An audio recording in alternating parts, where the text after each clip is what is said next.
Lucas was the type of guy who easily lost himself in virtual worlds. The real world, with all its frustrations and limitations, was never a place he felt comfortable.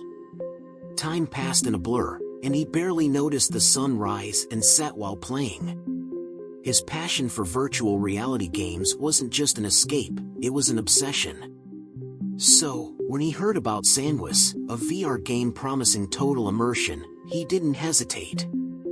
They said it was like entering a new dimension, an experience beyond anything any other game could offer. The first contact with the game felt like a dream, but a strange and unsettling one. As soon as he put on the headset, he was immediately transported to a distorted world, where the colors and shapes were more vivid, more intense than anything he had ever seen. The setting was a desolate landscape, yet there was a kind of disturbing beauty to it. Instead of a simple game, it felt like Lucas was partaking in something much larger, an intense journey that challenged the limits of reality. As he advanced, the immersion grew deeper and more intense. He could feel the weight of his decisions, the heat of the environment, the realistic sounds all around him. The missions were challenging, but the most intriguing part was the feeling that something was behind it all. With every step he took, he felt like the game was watching him, as if it had a life of its own. When he completed his first mission, something shifted. A strange sensation passed through his body, but he tried to brush it off. After all, he was used to those deep immersion feelings, it was nothing unusual. He disconnected and returned to the real world. But something was different. A slight dizziness, like the line between what was real and what wasn't, was beginning to blur. Lucas looked at himself in the mirror. His eyes were dilated, as though he were still inside the game. He shrugged it off. Maybe it was just anxiety, the effect of a new game and all the excitement. But as the minutes passed, the feeling persisted and deepened. He didn't know it yet, but that sensation was just the beginning. The game had begun to change something inside him, something he wouldn't be able to control. Turning off the lights and lying down in bed, Lucas tried to relax. But his body seemed to have other plans. What was this? Maybe just exhaustion, he thought. He closed his eyes, and before falling asleep, he tried to push away the unsettling thoughts that lingered. But something made him hesitate, the memory of a strange symbol that quickly flashed on the game's screen just before finishing his first mission. A symbol that seemed to have burned itself into his mind, a mark he couldn't shake. As his eyes closed, he had no idea that this mark would be the first step on a journey that would take him much further than he ever imagined. Something was happening, and soon, he wouldn't be able to tell what was real and what had come from the game. In the following days, Lucas found himself completely absorbed by Sandwis. Each new mission felt more engaging, more challenging. It was as if the game was always one step ahead, pushing him to uncover more, to feel more. The fast pace of his real-life routine no longer seemed to matter. Work, friends, his day-to-day life, everything felt distant. His VR sessions began to grow more frequent, longer, and soon he was spending hours in that world, forgetting about everything else. But something strange started happening. It wasn't immediately obvious, but Lucas began noticing small changes. He was deep into a mission, trying to uncover a completely new area of the game, when suddenly, a familiar image flashed on the screen, a street from his own city. He blinked, confused. The scene lasted less than a second, but it was enough to make his heart race. He quickly took off the headset, hoping it was some sort of system glitch. However, when he looked around, things didn't seem exactly the same. He was in his room, but something felt off, as though the furniture had subtly shifted, or perhaps he was just more tired than he thought. He paused, breathed deeply, and decided that it was just a perceptual mistake. After all, his mind, after spending so much time in a digital environment, might have been playing tricks on him. But when he put the headset back on and entered Sandwis again, things started to get even stranger. Upon completing another mission, he was rewarded with a scene that didn't make sense: a vast, open field, with a figure in the distance, silently watching him. It was a woman, with long black hair and a penetrating gaze. When he tried to approach her, she vanished, but before she did, he swore he saw a familiar symbol on her neck, the same symbol he'd seen at the end of his first mission.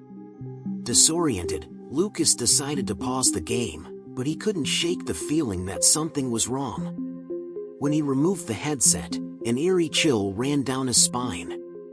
He looked out of his apartment window and saw the same street he'd just seen in the game, but it wasn't a coincidence. It was exactly the same street he'd seen on the screen.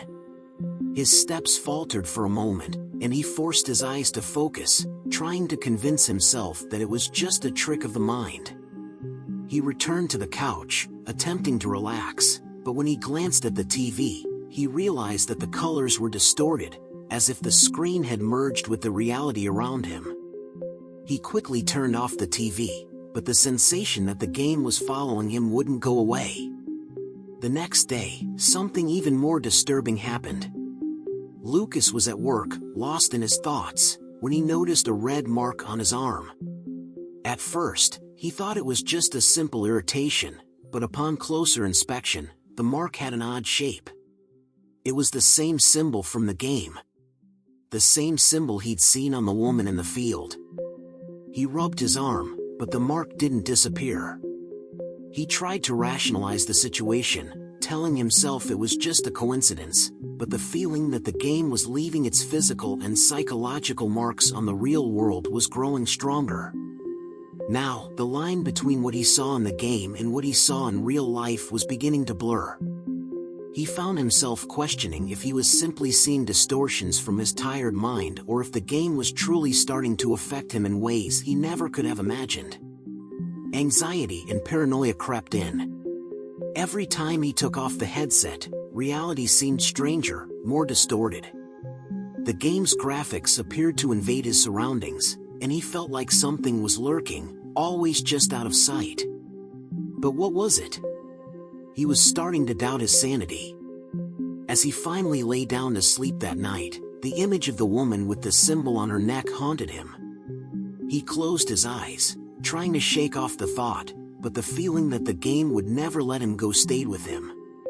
And in the darkness of his room, a new thought emerged: what if he could never escape Sanguis? What if the game had already infiltrated his mind too deeply? Days blurred into one another as Lucas continued to sink deeper into the world of Sanguis. It wasn't just a game anymore, it had become an obsession. Every moment spent outside of the headset felt like time wasted. At work, he couldn't concentrate. His conversations with friends felt robotic, hollow, as if he were detached from everything around him. The only time he felt truly alive was when he was inside the game. It was as though the virtual world had become more real than the one he lived in. But as Lucas became more immersed, the glitches and distortions in the real world became impossible to ignore.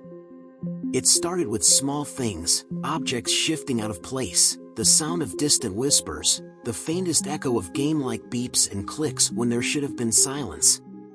He didn't know if he was imagining it or if something was truly happening. All he knew was that the deeper he went, the more he felt like he was being consumed by Sanguis. One night, while completing an intense mission, Lucas found himself standing in a completely unfamiliar environment, an empty, sterile room with a single door. It felt wrong, like something was off, but he couldn't place it. As he approached the door, a soft voice echoed in his ears: "You're not supposed to be here." It wasn't a part of the game. He froze. The voice sounded real, as though it were coming from outside the headset, from the very room he was standing in. His heart raced. He ripped off the headset, but when he looked around, he found himself standing in his living room, not his office as he expected. The room was exactly the same as it had been when he had entered the game: his couch, his desk, the lamp on the side table, all of it looked perfectly normal. But then he saw it. On the wall, there was a crack, a thin, jagged line that seemed to bleed with a strange, glowing light. It pulsed faintly, almost like a heartbeat. Lucas approached it slowly, as if in a trance, reaching out to touch it. The moment his fingers brushed the wall, a wave of cold rushed over him, and the crack expanded, widening until it revealed an endless void. Inside that void, Lucas saw the same symbols from the game, the one on the woman's neck, the one on his arm, the one that haunted him in his dreams. They were etched into the very fabric of the void, glowing like embers in the dark. Before he could pull his hand back, the crack closed, leaving him standing in his room once more, breathless and disoriented. His mind raced. Was it a hallucination? A side effect of too much time in VR? Or was something more sinister happening? He didn't know, but he couldn't shake the feeling that he was no longer fully in control of his reality. The next day, Lucas went to work with an unsettling sense of dread hanging over him. He couldn't stop thinking about the crack in the wall. He couldn't shake the feeling that it was a warning, that the boundaries between the game and the real world were crumbling. As he sat at his desk, trying to focus, his phone buzzed. A message from an unknown number. "You can't escape. You are part of the game now." Lucas' blood ran cold. He looked around the office, half expecting to see the glowing symbols appear around him. But everything looked normal. His coworkers were talking, laughing, oblivious to his growing panic. He quickly shut off his phone, but the message lingered in his mind. Who could it be? Was it a prank, or was it someone, or something, inside the game trying to communicate with him? That night, Lucas decided he would take a break from Sanguis. He needed to step back, to clear his head. But when he tried to sleep, his dreams were filled with twisted versions of the game's environments. He saw the woman again, standing in the middle of a dark field, her gaze locking onto his with an intensity that made his skin crawl. The symbols on her neck glowed brighter than ever, and as she reached out to him, he felt an overwhelming sense of dread. He woke up in a cold sweat, gasping for breath. The game had invaded his mind, and he could no longer tell where the boundaries were. Was he still dreaming, or was it reality that had begun to unravel? The following morning, as Lucas walked into his kitchen, his eyes locked onto a reflection in the window. For a moment, he thought he saw the faint outline of the woman from the game standing behind him. He spun around, but there was nothing there. His heart hammered in his chest. He was losing his grip on reality. But was it the game, or was it something else? He wasn't sure anymore. All he knew was that Sanguis was no longer just a game, it was a living nightmare that was slowly consuming everything around him, and the worst part was, he didn't know if he could stop it. Lucas's reality was no longer his own. The line between the virtual world and the real world had completely dissolved. Every time he took off the headset, the world around him felt different, as if it had been warped by the game's influence. It wasn't just the strange symbols appearing on his body or the terrifying glitches in his environment.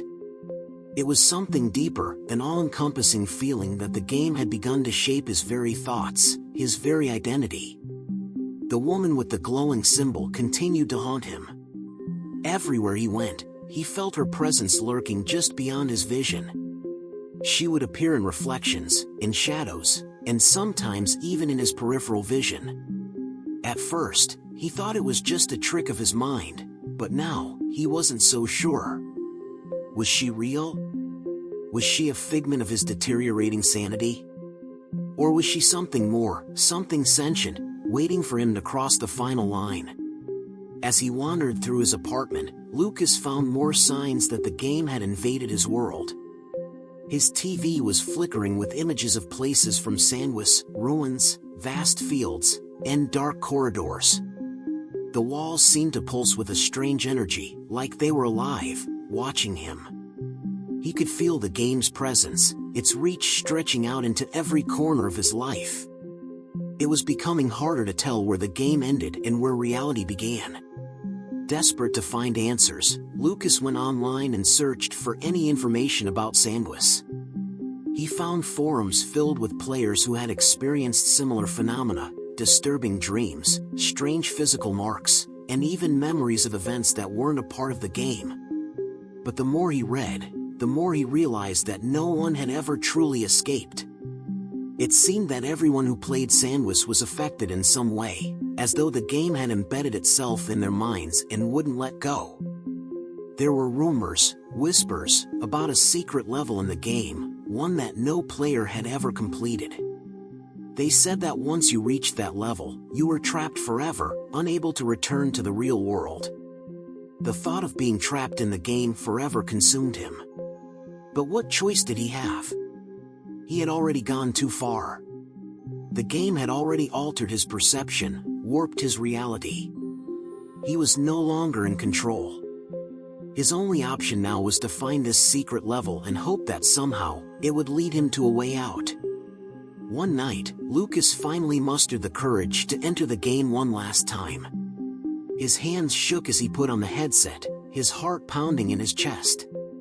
The moment the game loaded, he was back in the desolate landscape, standing at the edge of a cliff. Below him, the ground stretched out in an endless expanse of blackness, like an abyss waiting to swallow him whole. He had been here before, but this time, something was different. The air felt heavier, more oppressive.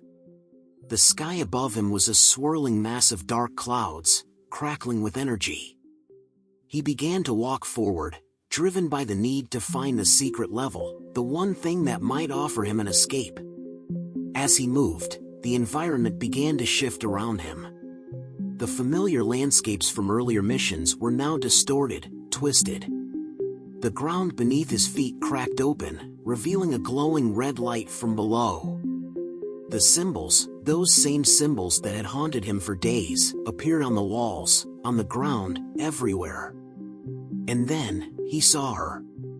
The woman was standing in the distance, waiting for him. Her dark hair flowed around her like an ethereal shadow, her eyes glowing with an intensity that sent a chill down his spine.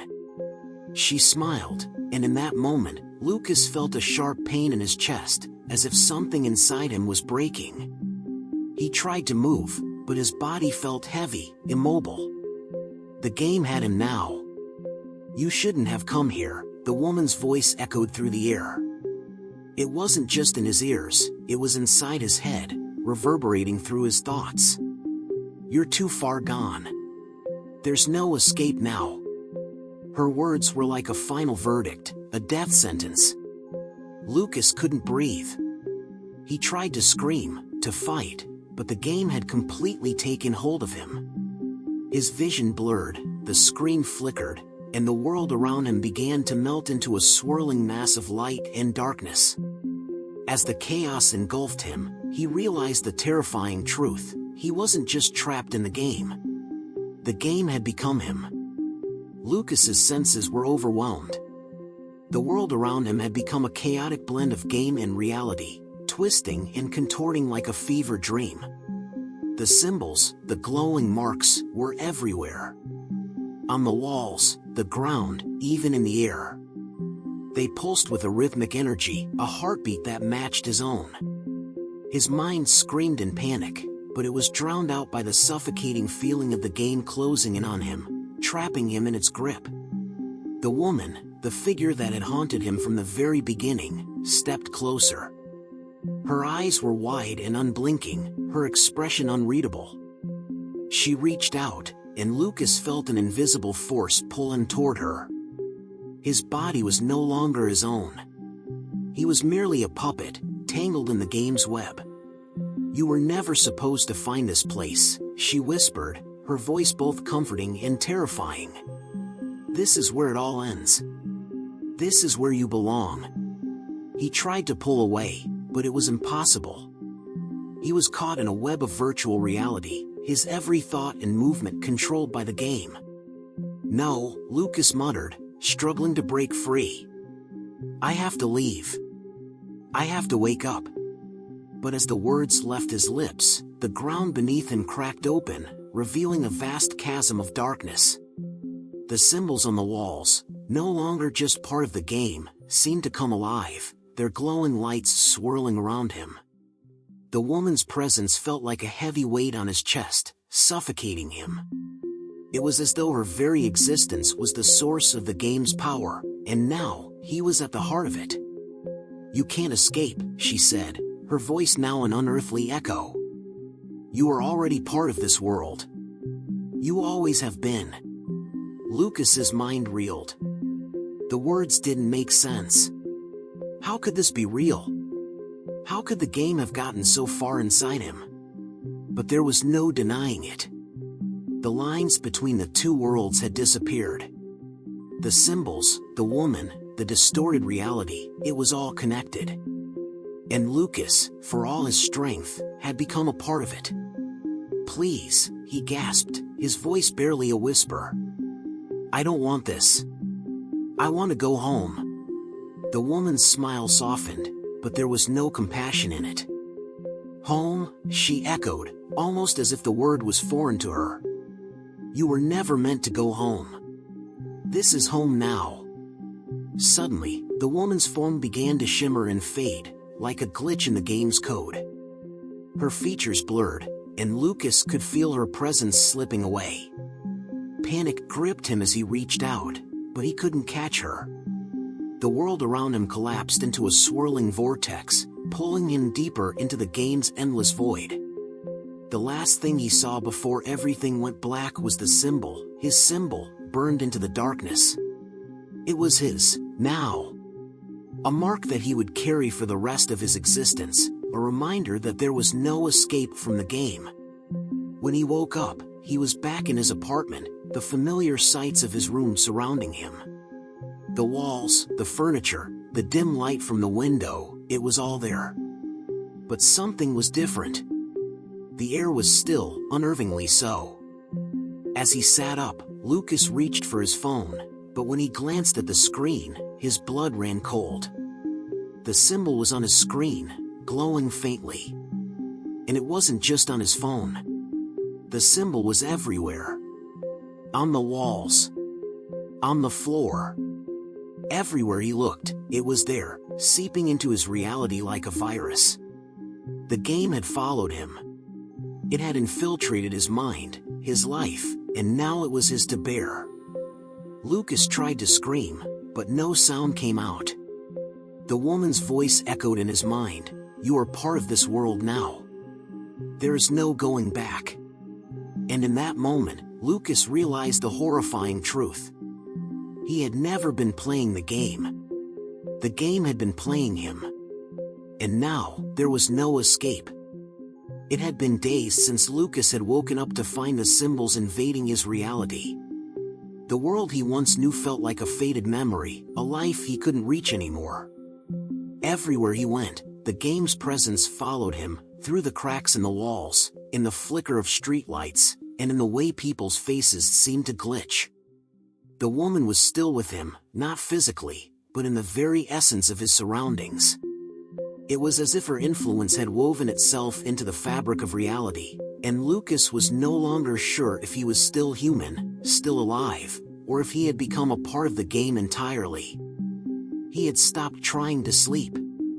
Every time he closed his eyes, he was bombarded by visions of the game, the fields of desolation, the cracked earth, the endless void.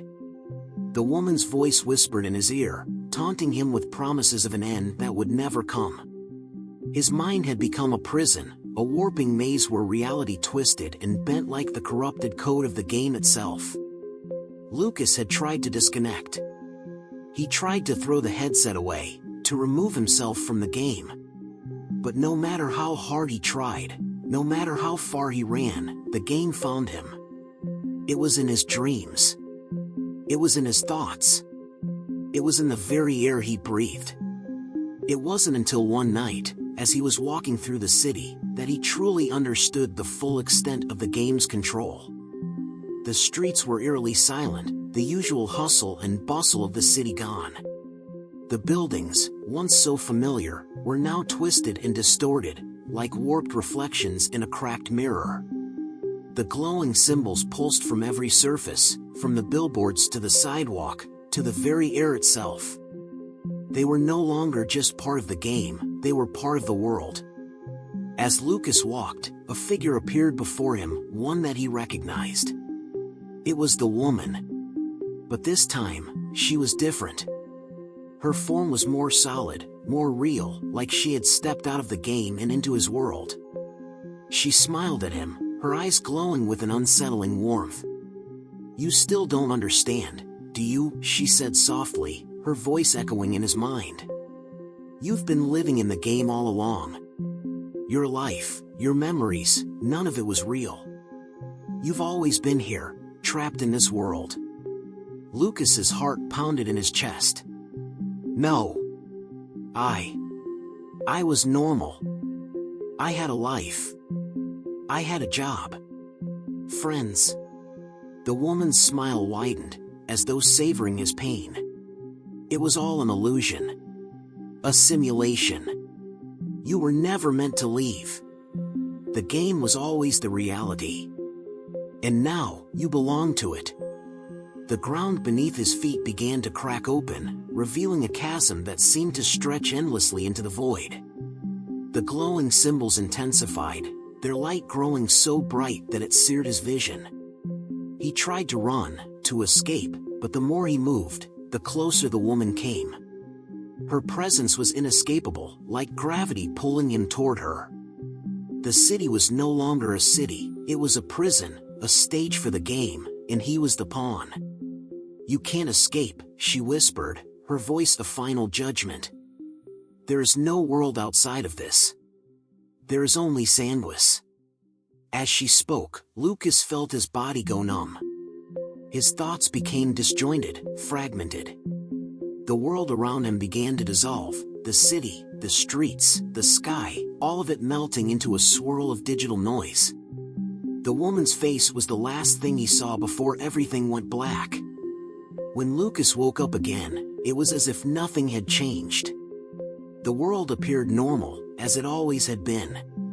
The symbols were gone. The game was gone. But there was a strange emptiness in his chest, a hollow feeling that he couldn't shake. He looked around, expecting to see something, anything, that would confirm that he was free. But there was nothing. In the silence, he heard the woman's voice once more, but this time, it wasn't in his ear. It was inside his head, reverberating through his thoughts. "You're still here," she said softly. "You're never going to leave.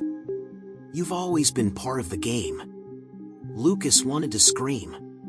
He wanted to break free, to claw his way out of this nightmare. But he couldn't. The game had taken him, body and soul. And now, there was no way out. The screen of his phone flashed to life, and once again, he saw the symbol. It was burned into the display, glowing brightly. It was no longer a game. It was his reality. And the game's final rule was clear: there was no end. There was no escape. There was only Sanguis. Lucas stood at the edge of his apartment, staring out the window at the same city he had known for years. But it was no longer the city he remembered. The streets were empty. The sky had taken on an unnatural shade of gray, swirling with clouds that looked more like static than weather. It was as though the world itself had been reduced to a series of disconnected pixels, each one floating in a broken, fragmented state. His phone buzzed in his pocket.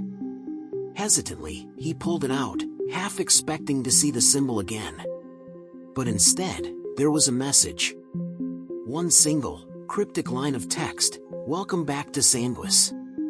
His fingers trembled as he read the message, the words sinking deep into his mind like a cold dagger. This wasn't possible. It couldn't be. He had already gone through this, already been to the edge of insanity.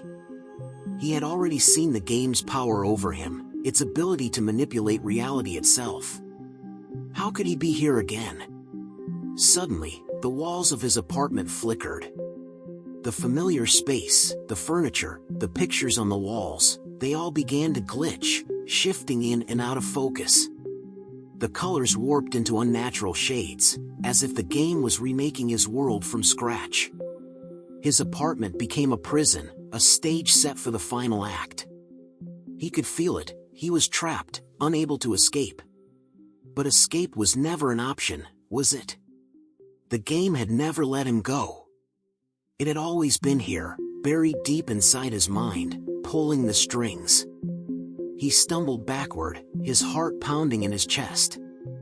His breath quickened, his thoughts spiraling. He tried to rationalize it, tried to convince himself that it was all just another illusion. But the truth was undeniable. The game was real. His life had never been his own. The moment he put on that headset, his fate had been sealed. The woman's voice echoed in his mind. There's no escape. There never was. Lucas's grip tightened around his phone. He didn't want to hear her anymore. He didn't want to believe that everything he had experienced had been a lie. But it was hard to ignore the gnawing feeling deep within him, the truth that he couldn't shake. The woman was right. He had always been part of Sandwich, and now, there was no escaping it. There was no waking up. No return to normalcy. His life was nothing more than a shattered illusion, a game that had consumed him. With trembling hands, he placed the phone on the counter and stumbled to the window. His reflection stared back at him from the glass, but something was wrong. His eyes, those eyes that had once been his own, were now empty, hollow. The symbol was there, glowing faintly beneath his skin, a permanent mark that had become a part of him. As he gazed out at the city, something shifted in the sky. A large, dark shape appeared, moving slowly across the horizon. It was a ship. No, a construct, a massive piece of virtual architecture that was slowly descending toward the city, like a falling star. It loomed over the skyline, its surface covered in the same symbols that had haunted him for weeks. His heart raced as he watched it draw nearer. The woman's voice, colder now, filled his mind. It's time. The construct landed in the city with a resounding crash, shaking the ground beneath him. He couldn't look away. His thoughts were consumed by the image of the ship, the way it seemed to pulse with the same energy that had taken over his life. It was as if everything had been building toward this moment, this inevitable confrontation. The moment when the game would finally reveal its true purpose. Without thinking, Lucas ran toward the door. His mind was a blur, his body moving on instinct as he raced through the streets. The world around him continued to glitch, but he barely noticed it anymore. All he could focus on was the ship, looming over the city like a dark shadow. He had to get there. He had to see what was inside. Maybe there was a way out, a way to break free from the game's grasp.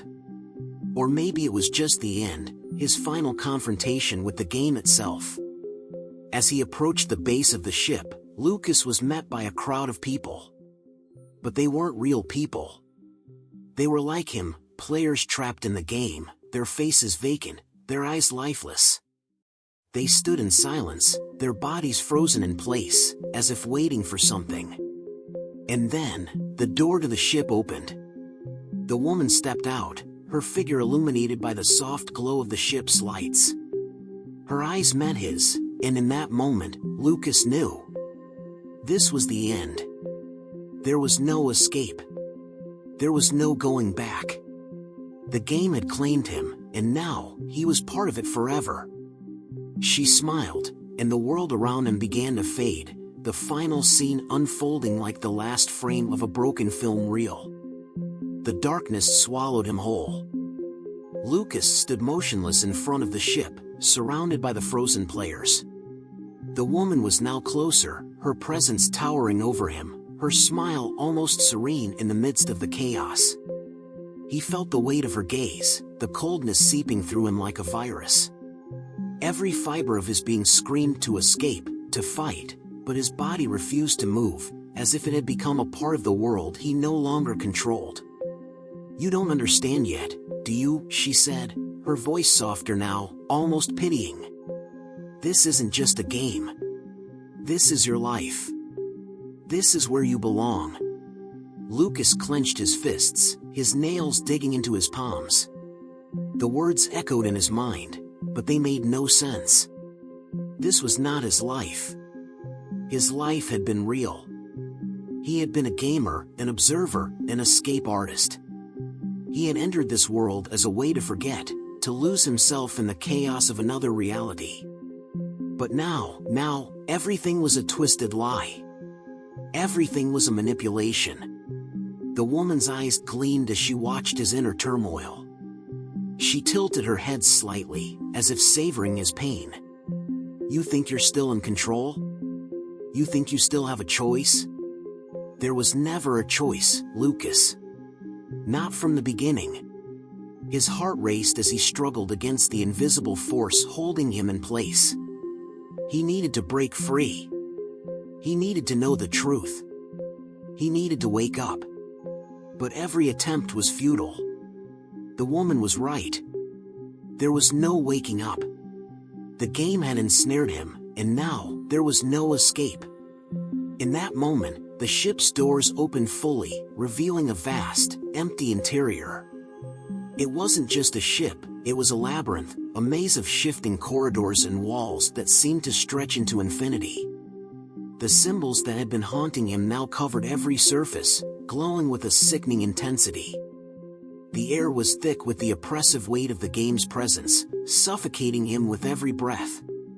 The woman stepped aside, gesturing for Lucas to enter. "This is your new world.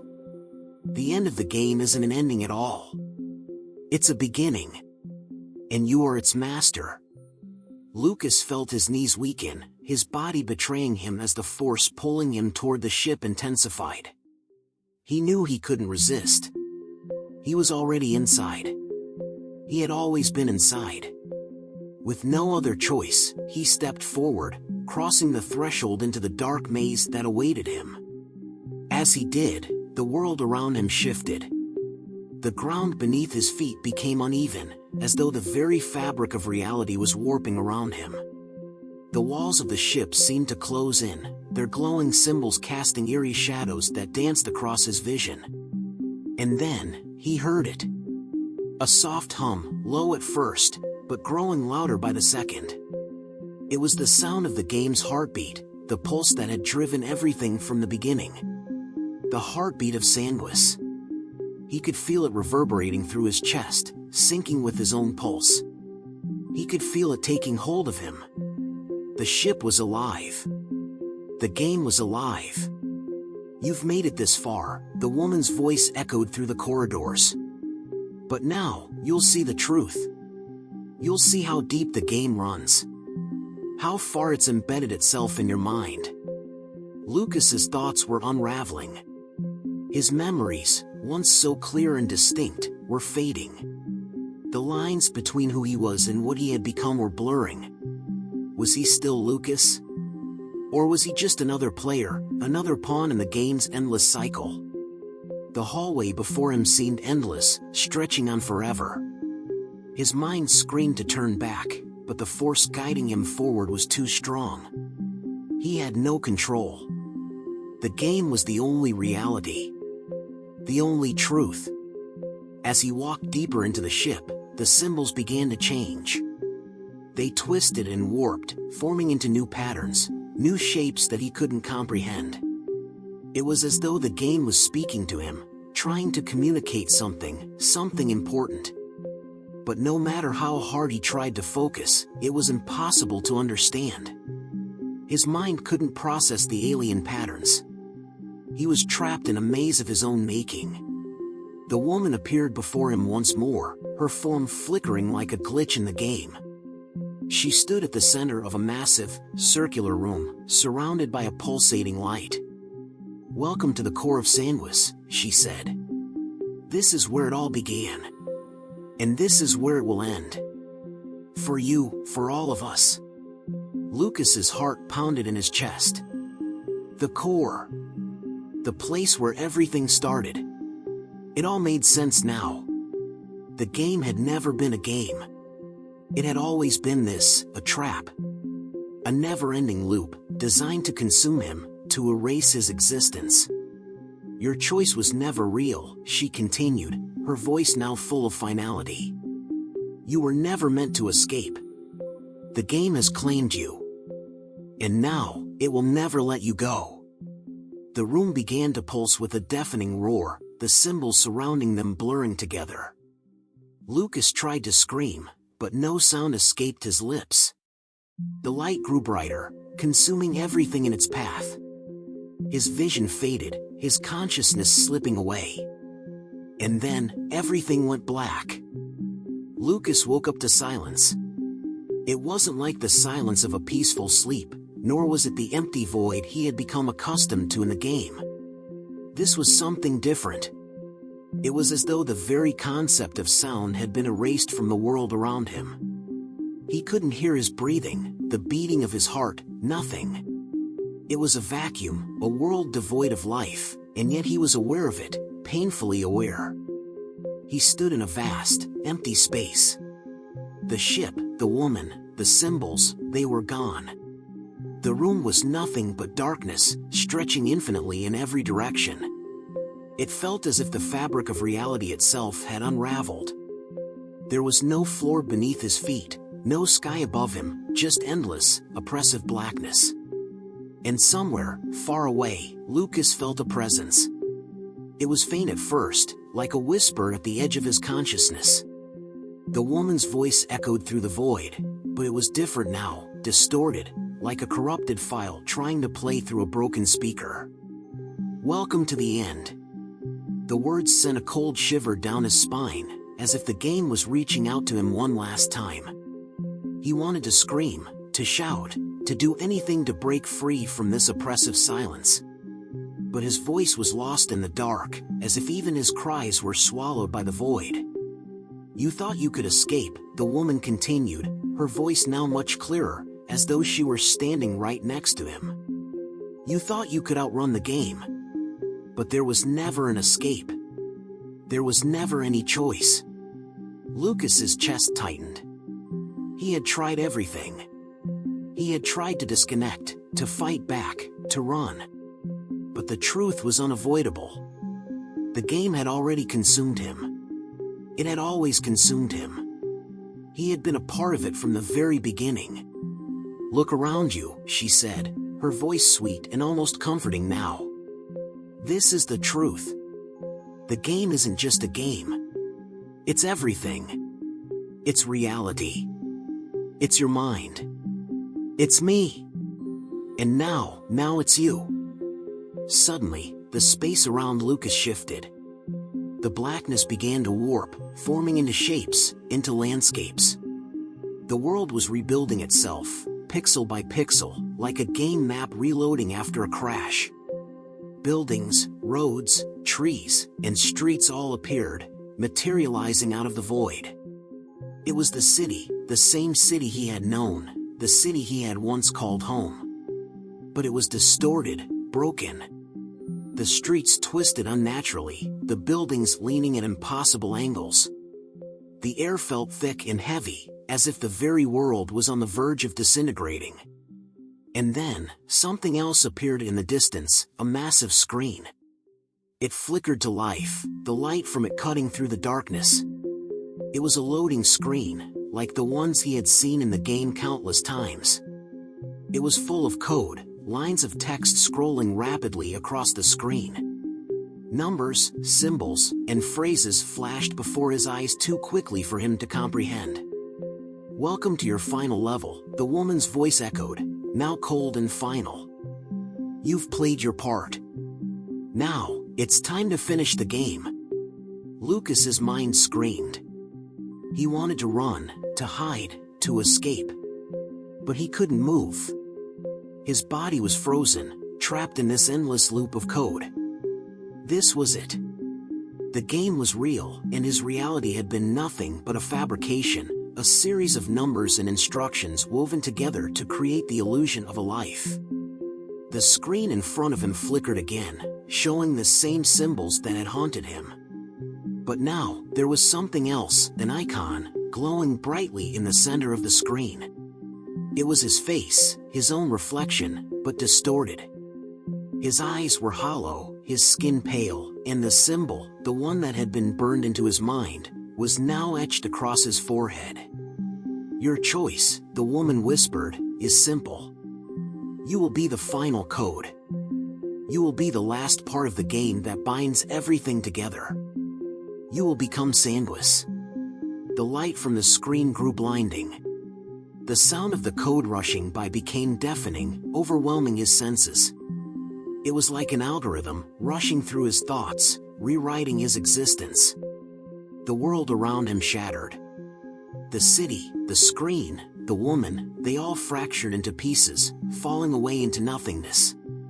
Everything was falling apart, breaking down into binary code, into lines of text and data. Lucas felt himself being pulled into the center of it all.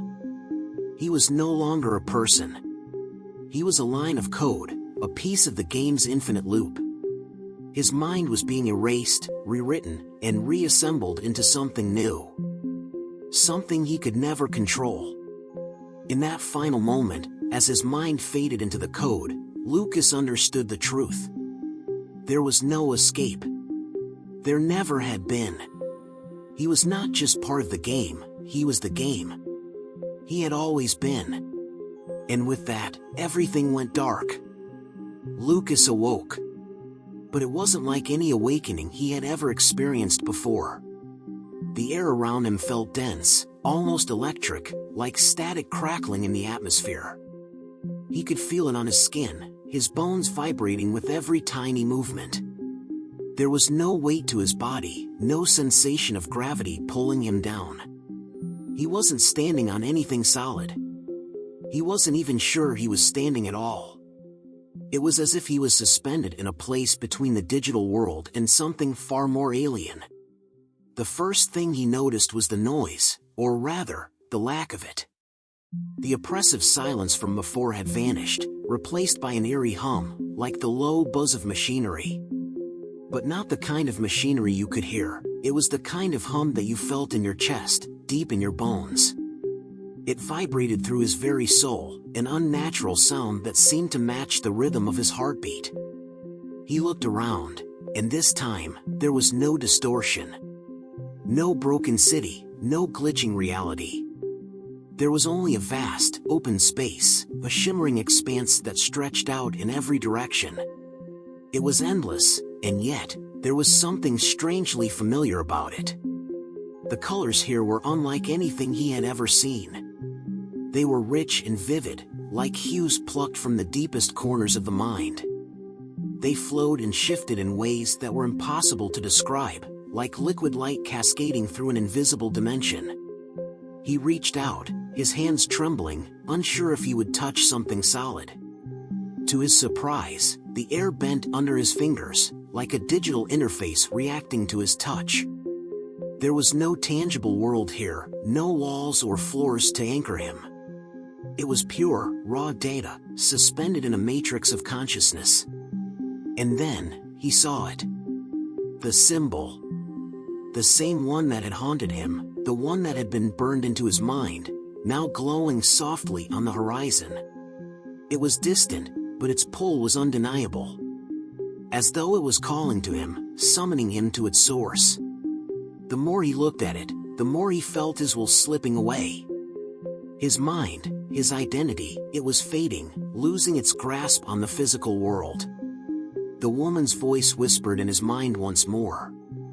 "Welcome to your new reality, Lucas. Welcome to your final form."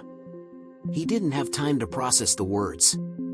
His body, or what remained of it, was moving toward the symbol. He was being pulled in, not by any force, but by his own inherent compulsion. He tried to fight it, to question it, but there was nothing to fight, no enemy to battle. He was simply part of it. Part of this endless web of data and code. As he drew closer to the symbol, the world around him began to shift again. The light twisted, warping into jagged shapes and lines, and the very air seemed to glitch. Reality itself was fracturing. He wasn't walking anymore, he was being moved. His consciousness was being transported, uploaded, and redefined. He could feel it happening. His thoughts were no longer his own. The moment he had been dreading had arrived. And then, it happened.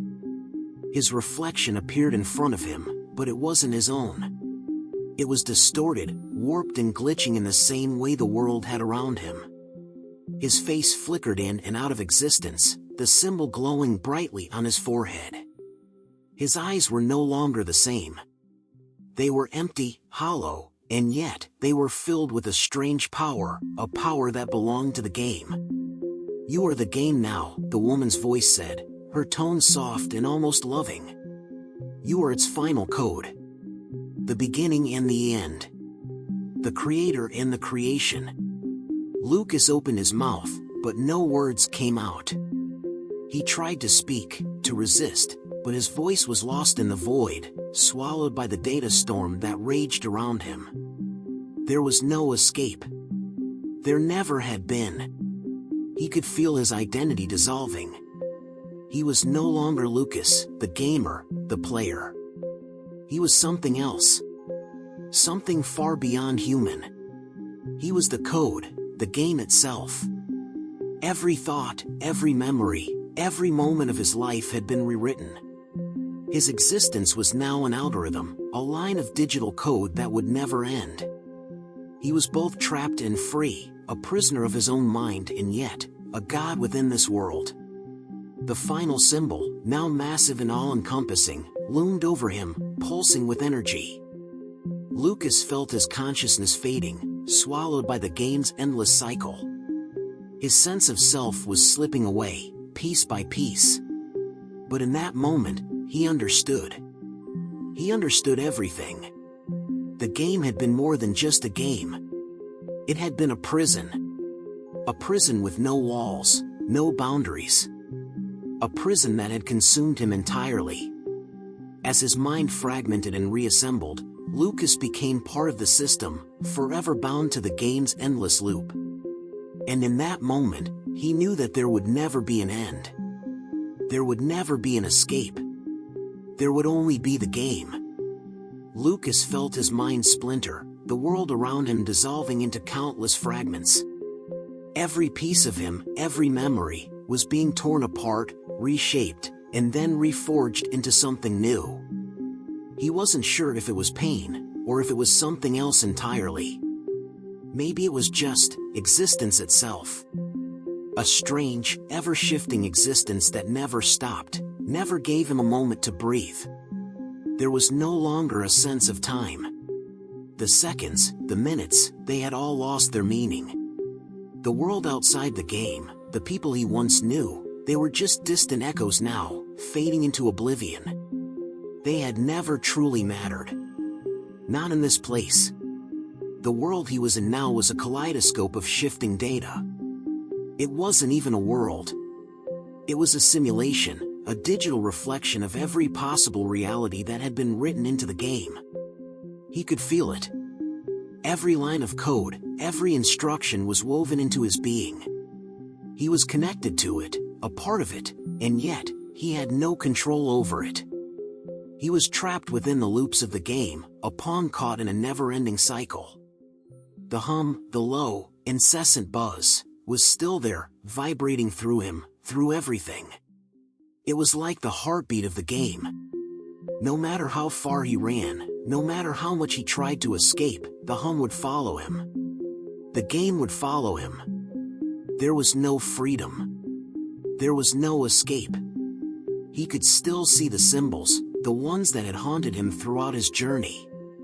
They were etched into the very fabric of this reality, glowing faintly in the endless dark. They were warnings, markers. But it was too late. He had crossed the point of no return. He looked around, his eyes flicking through the virtual landscape. There was no sky, no ground. Only fragments of reality, floating in the nothingness. He had no body, no form. He was but a whisper in the code, a shadow flickering in the vast digital expanse. And then, something appeared. It was a figure, a shape that felt strangely familiar.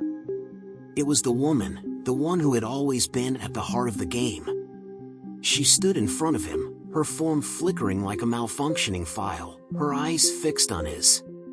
"You're still here," she said, her voice a soft, melodic echo. "You never truly left."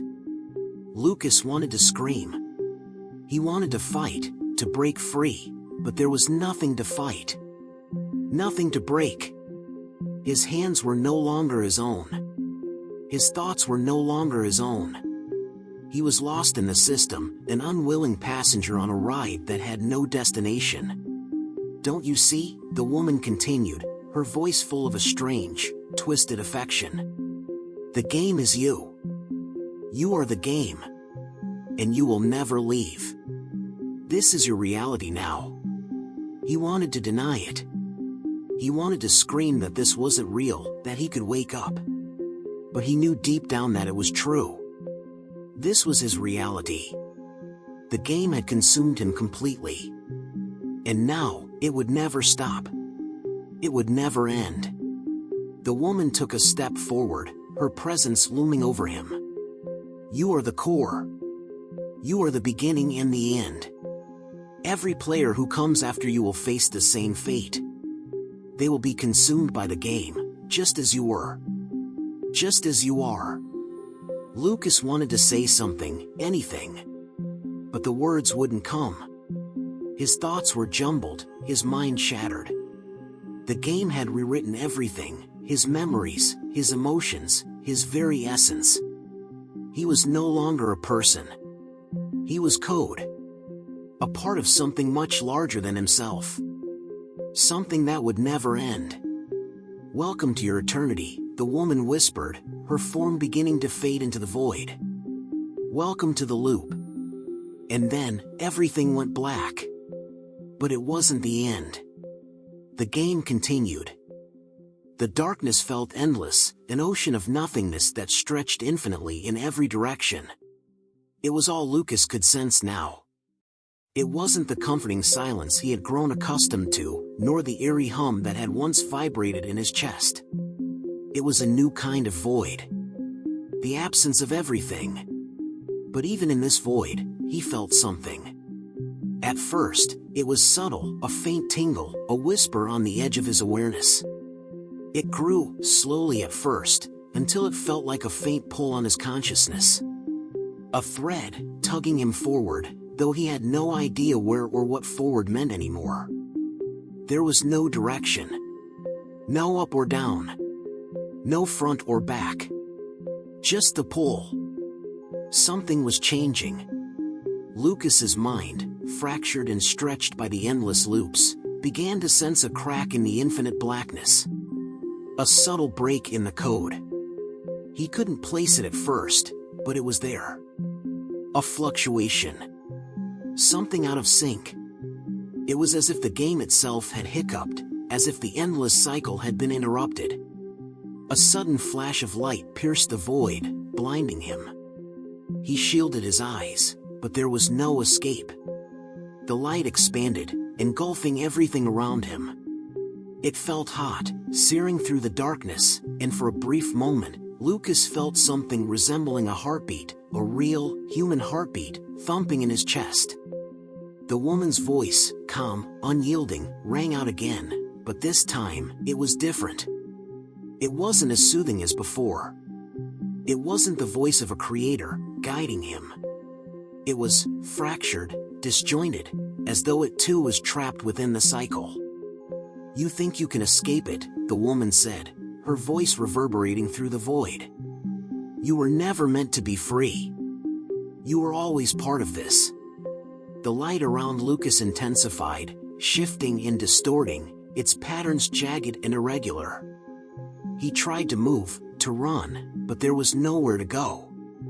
He could feel the digital boundaries closing in, suffocating him, but there was something in the way the light moved, something new. Something that wasn't part of the game. It flickered again, and suddenly, Lucas's surroundings began to take shape. First, the colors, the same, rich hues, but now they had texture, depth. Then, the ground, a solid, real ground, beneath his feet. His body, still weak and disoriented, was now whole. He could feel it. The weight of his limbs, the warmth of the air. His fingers flexed, and he gasped, his breath catching in his throat. It wasn't the game anymore. Or was it? Everything around him felt so real. Too real. He looked down at his hands, watching as they solidified before him. They weren't the translucent, pixelated hands he had come to expect. They were flesh and bone, his own. But something felt off. He could still feel the code, the algorithm pulsing beneath his skin. It was there, under the surface, as if it were grafted to his very DNA.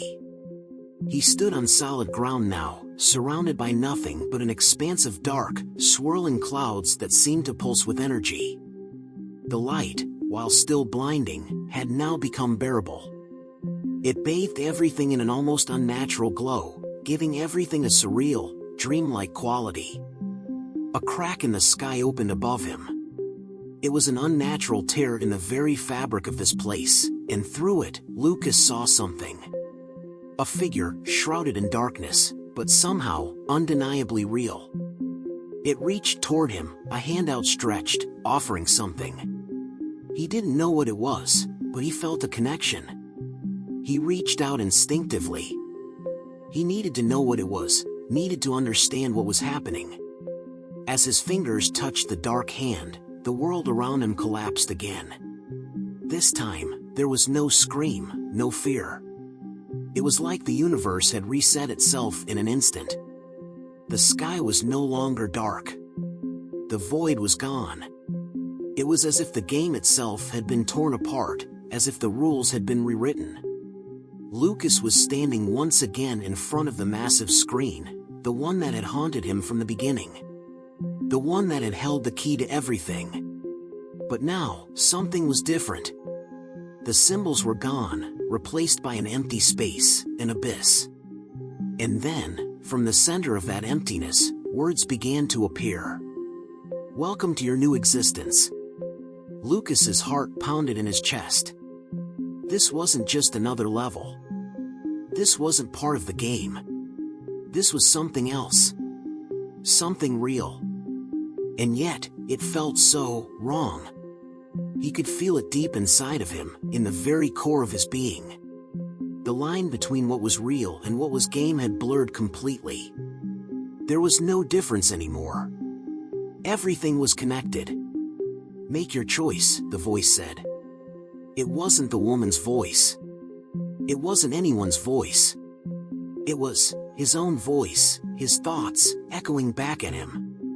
His mind was spinning. Was this freedom? Was this the escape he had been looking for? Or was this simply the beginning of another loop, another endless cycle that would trap him forever? Before he could answer, the screen flickered. And Lucas understood. The game had never been the end. It had only been the beginning. A beginning that would never stop. And so, the cycle began again. Lucas didn't know how long it had been since he last saw the screen. Time no longer had any meaning. His mind felt like it was both everywhere and nowhere at once. Every attempt to grasp reality, to ground himself, was futile. It was like reaching for something just out of reach, always slipping away, always changing shape.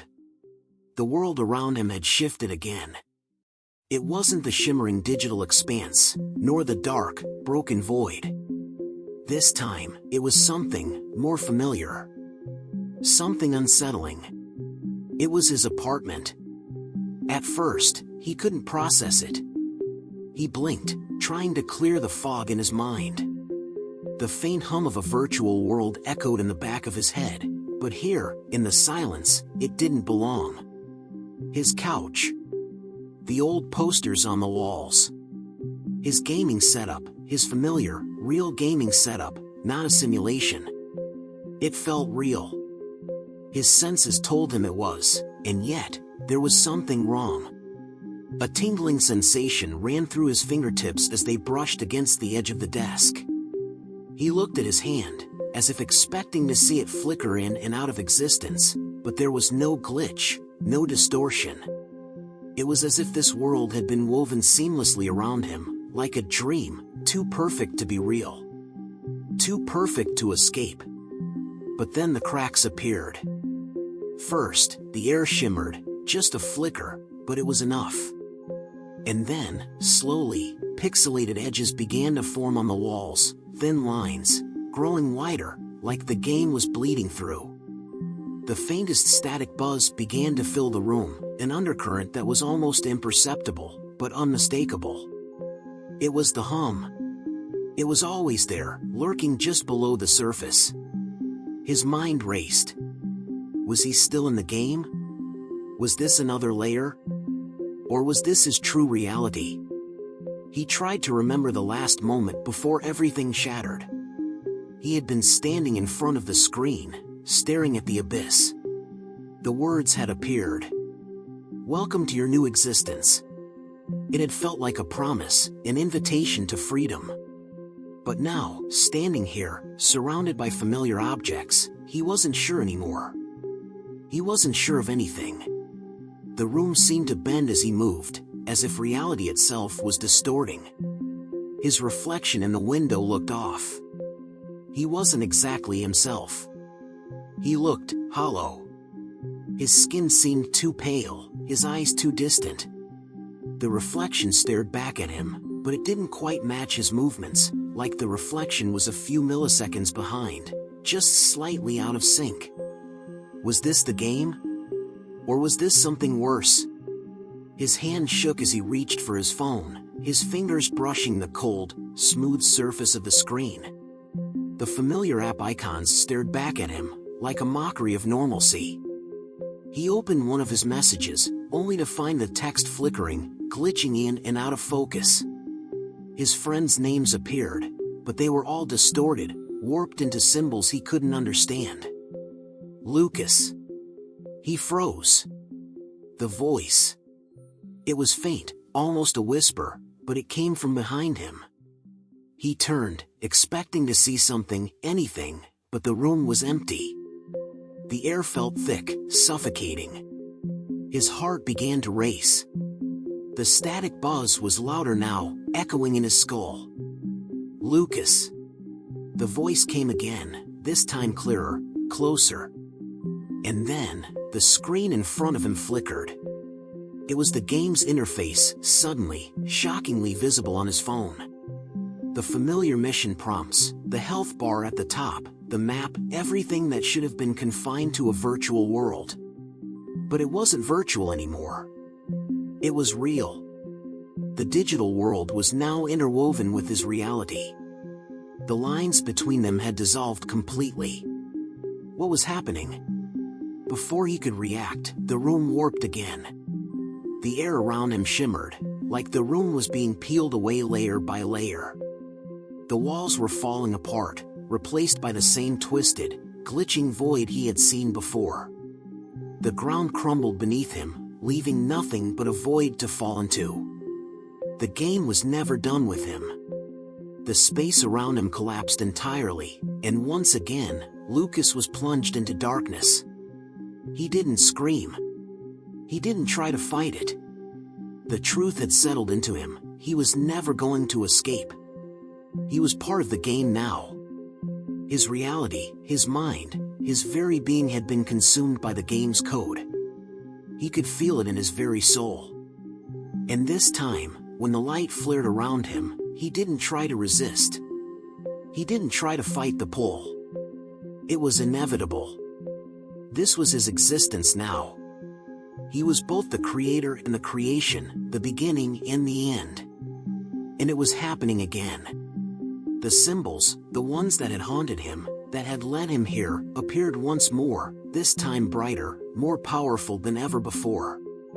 They swirled around him, crashing into each other like a storm, as if the game itself was rebirthing him. Each symbol fused into another, blending together, rewriting everything. His identity, his purpose, they were vanishing, torn apart by the overwhelming force of the game's code. The voice came again, But this time, it wasn't the woman's voice. It was his own. "You cannot escape," it whispered, echoing through the infinite space. And then, with a sudden, sickening twist, everything reset. The weight of the reset hit Lucas like a tidal wave. His body felt suspended in the void, weightless, as if he had no form, no existence. His mind was blank, struggling to understand what had just happened, yet unable to process the magnitude of it. The void, the cycle, it had all reset, but this time, something was different. A small crack, a barely noticeable flaw, seeped through the overwhelming blackness. It was the glitch, the code that had started everything. And it was here, still present, still haunting him. For a moment, the silence was deafening. The game had rebooted itself, but the cycle wasn't repeating the way it had before. There was no familiar beginning, no screen, no message, no mission to follow. It was as if the system had fractured beyond repair, the boundaries between what was real and what was virtual so blurred they no longer existed. But then, a familiar shape appeared in the distance. It wasn't a figure this time, but a place. A place Lucas recognized. His apartment. But it was wrong. The colors were all wrong, too vivid, almost like a painting that had been poorly rendered. The air felt heavy with a strange sense of distortion, like the entire environment was shifting, warping. His apartment, once a safe space, now seemed like a haunted mockery of itself. Lucas slowly moved toward it, every step feeling heavier, as if something was pulling him back. The closer he got, the more he could feel it, the game's code underneath everything, running through the very fabric of his existence, infiltrating every aspect of his being. The walls trembled with the hum of digital static, each pulse threatening to tear the space apart. He reached the door, his hand trembling as he touched the cold, metallic surface. The handle was slick, wet, like it had been covered in condensation. He pulled it open, and the world around him seemed to collapse. His heart skipped a beat. What was once familiar was now a twisted mockery of itself. The room inside had changed. The furniture had shifted, rearranged in unnatural angles, as if the entire room was a broken puzzle, pieces scattered everywhere. It was like stepping into a nightmare version of his life, a life that no longer felt real. The window was no longer just a window. It was a portal, an open breach into the black void that had swallowed everything. His reflection in the glass, distorted and flickering, stared back at him, but it was no longer his reflection. It was another version of him, a twisted, digital version of himself, as if his body had been reformed, overwritten by the code. The hum returned, louder this time, a cacophony of disjointed sounds. Lucas felt the pressure building inside his chest, as if the walls themselves were closing in on him. The pulse of the game was suffocating him. But then, he heard a voice. His voice. "Stop running," it said, cold and harsh. It was the same voice that had spoken to him before. His own voice, but twisted, distorted. He turned sharply, looking for the source, but the room remained empty.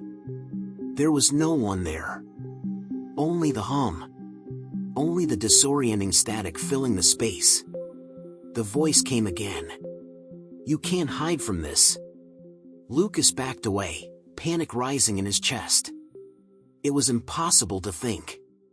Impossible to understand. Was he trapped in the game again? Was this reality? Or was he still caught in the cycle of distorted existence, endlessly repeating the same loop, the same nightmare? But then, through the flickering static, a figure appeared. It wasn't the woman. It wasn't the reflection in the glass. It was himself. Standing across the room, a version of him with hollow eyes and a twisted grin, his body glitching in and out of focus, like a corrupted file struggling to exist. The figure smiled, if you could call it that, its lips stretching unnaturally wide, as if the game's code had torn through its face. It spoke again. Welcome to your true self, Lucas. This is where the game ends. The figure stepped forward, and Lucas felt the floor beneath him shift, tilting, as if the very space around him was bending. The room was no longer his apartment. The walls dissolved, revealing the fractured edges of the code itself, the invisible strings that held everything together. There were no walls, no boundaries. Just fragments of reality, floating like debris in an endless sea. The static grew louder, almost deafening now. Lucas clenched his fists, trying to fight it, to resist. His mind was spinning, but there was no escape. He couldn't run. He couldn't hide. Every attempt to break free was met with a relentless pull, dragging him deeper into the void, into the cycle. "Why do you keep fighting it?" the figure asked, its voice echoing like a distorted version of his own thoughts. "You are the game. You are part of it. The sooner you accept it, the sooner you'll understand." Lucas's breath came in ragged gasps, his mind reeling. He looked around, but all he could see was a whirlwind of broken code, symbols and numbers swirling in the air, surrounding him like a storm. There was no escape, no way out. The figure reached out, its hand hovering inches from Lucas's face. It was an invitation, one that felt like a death sentence. He could feel the pull of it, the connection to the game. But something stirred within him. A spark. It was faint, but it was there. A part of him, buried deep under the layers of the game's code, still remembered who he was. He wasn't the game. He wasn't just a pawn in a virtual world. He was more than this. With every ounce of his remaining willpower, Lucas pushed back. The static, the pull, the voice, they were all part of the game, part of the system designed to break him. But he wasn't going to give in. Not this time. The figure hesitated. For the first time, it faltered. And in that moment of hesitation, Lucas made his choice. He reached out. Lucas's fingers brushed against the figure's hand, and the world around him seemed to shudder in response. The air thickened, vibrating with a low hum, the digital distortion suddenly intensifying. His vision blurred, the glitching world flickering between reality and game, as if he were standing in the very heart of the code itself, a place where the lines between creation and destruction were razor thin. The moment their hands made contact, a wave of raw energy surged through Lucas's body. It was electric, invasive, like a flood of information crashing into his mind, overwhelming his senses. His thoughts scrambled, unable to process the flood of images, sounds, and code rushing through him. It was the game, every mission, every glitch, every broken piece of data, all of it, flooding into his mind at once. And then, it stopped. Everything went still. The hum of static that had filled the air fell silent. The glitching figure before him stood frozen, its hands still outstretched, waiting. But Lucas could feel something change. The connection, the code that had once bound him, had snapped. For the first time since he'd entered the game, he felt clear. His mind wasn't overwhelmed by the constant churn of data.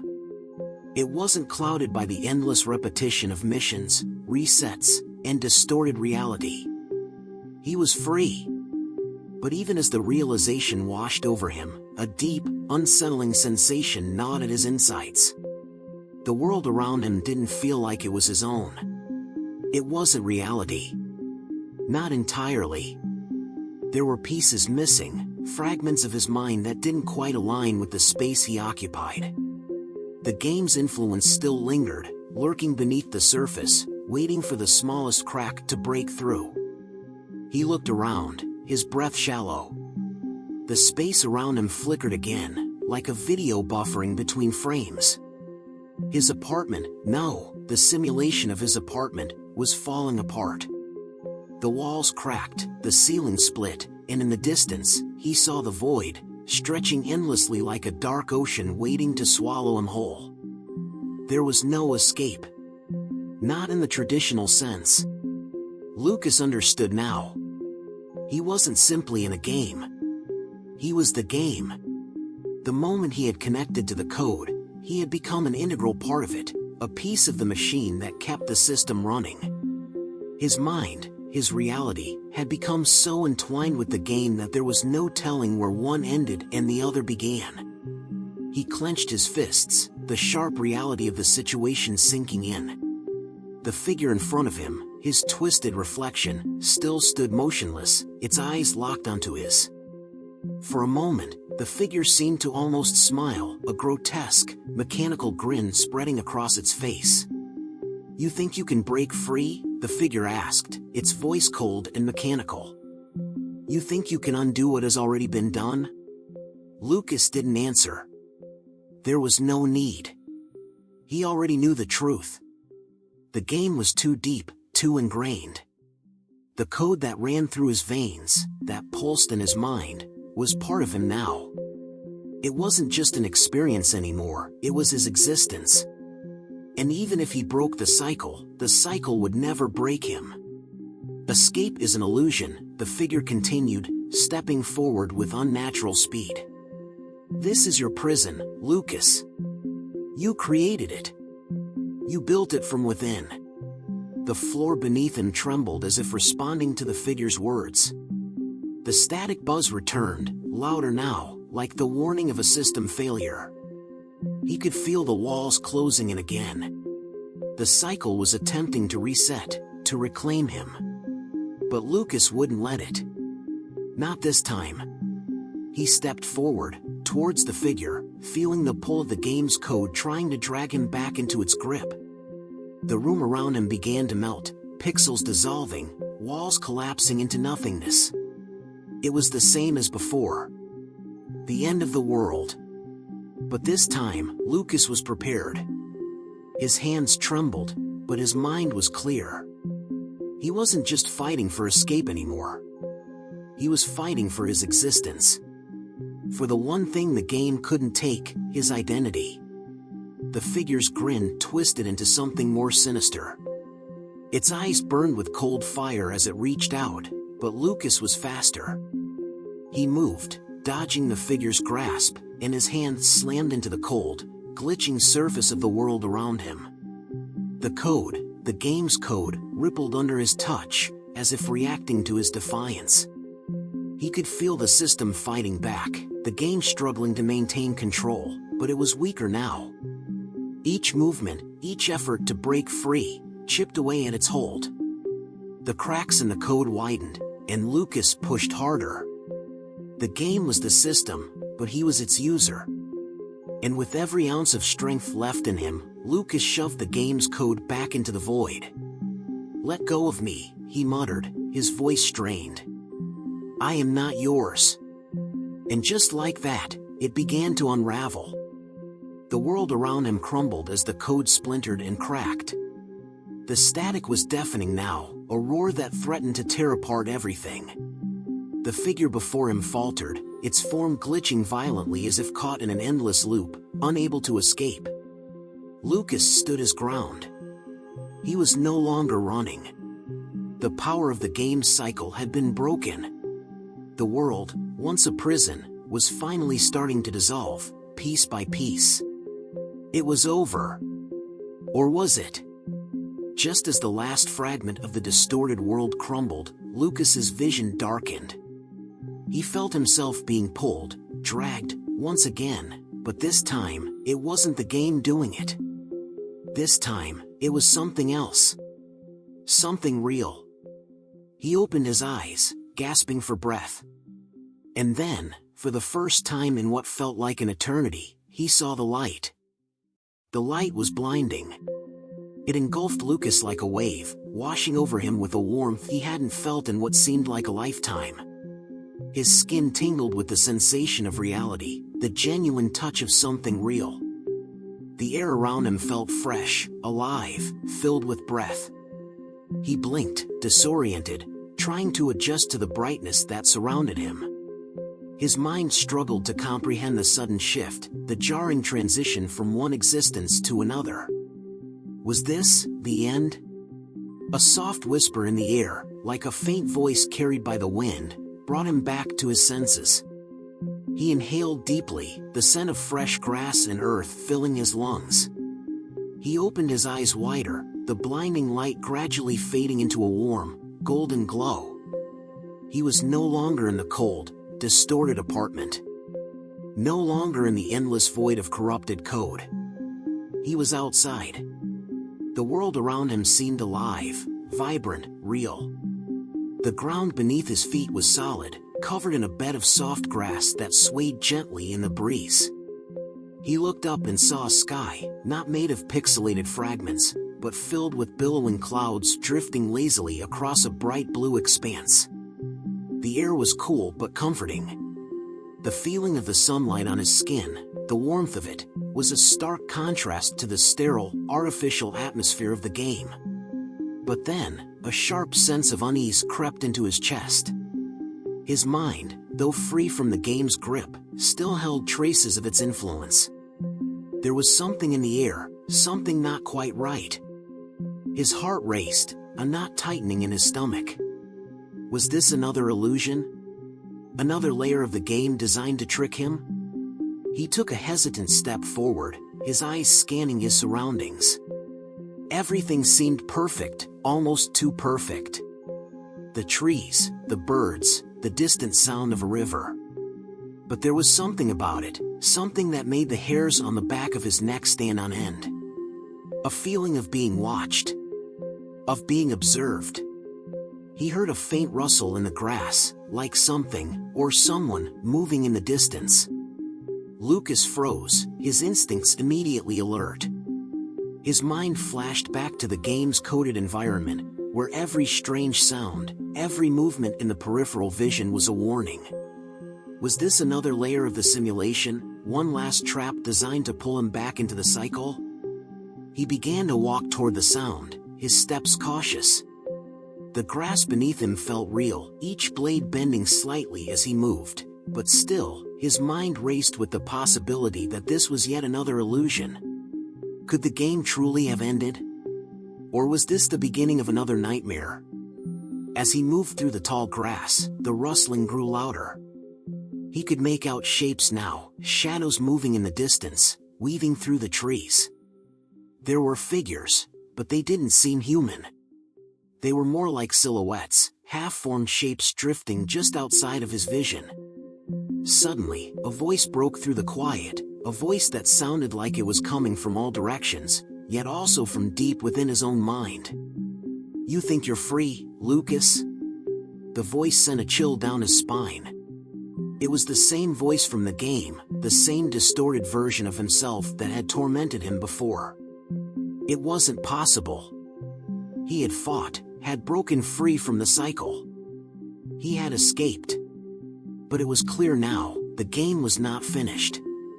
He spun around, searching for the source of the voice, but there was nothing. Just the trees. The wind. The sounds of nature. "You think you can escape your own creation?" the voice continued, growing louder. "You think you can outrun your fate?" Lucas's hands clenched into fists. The figures in the distance were drawing nearer, their shapes becoming more defined, more threatening. He took a deep breath, his heart pounding in his chest. He refused to let fear control him anymore.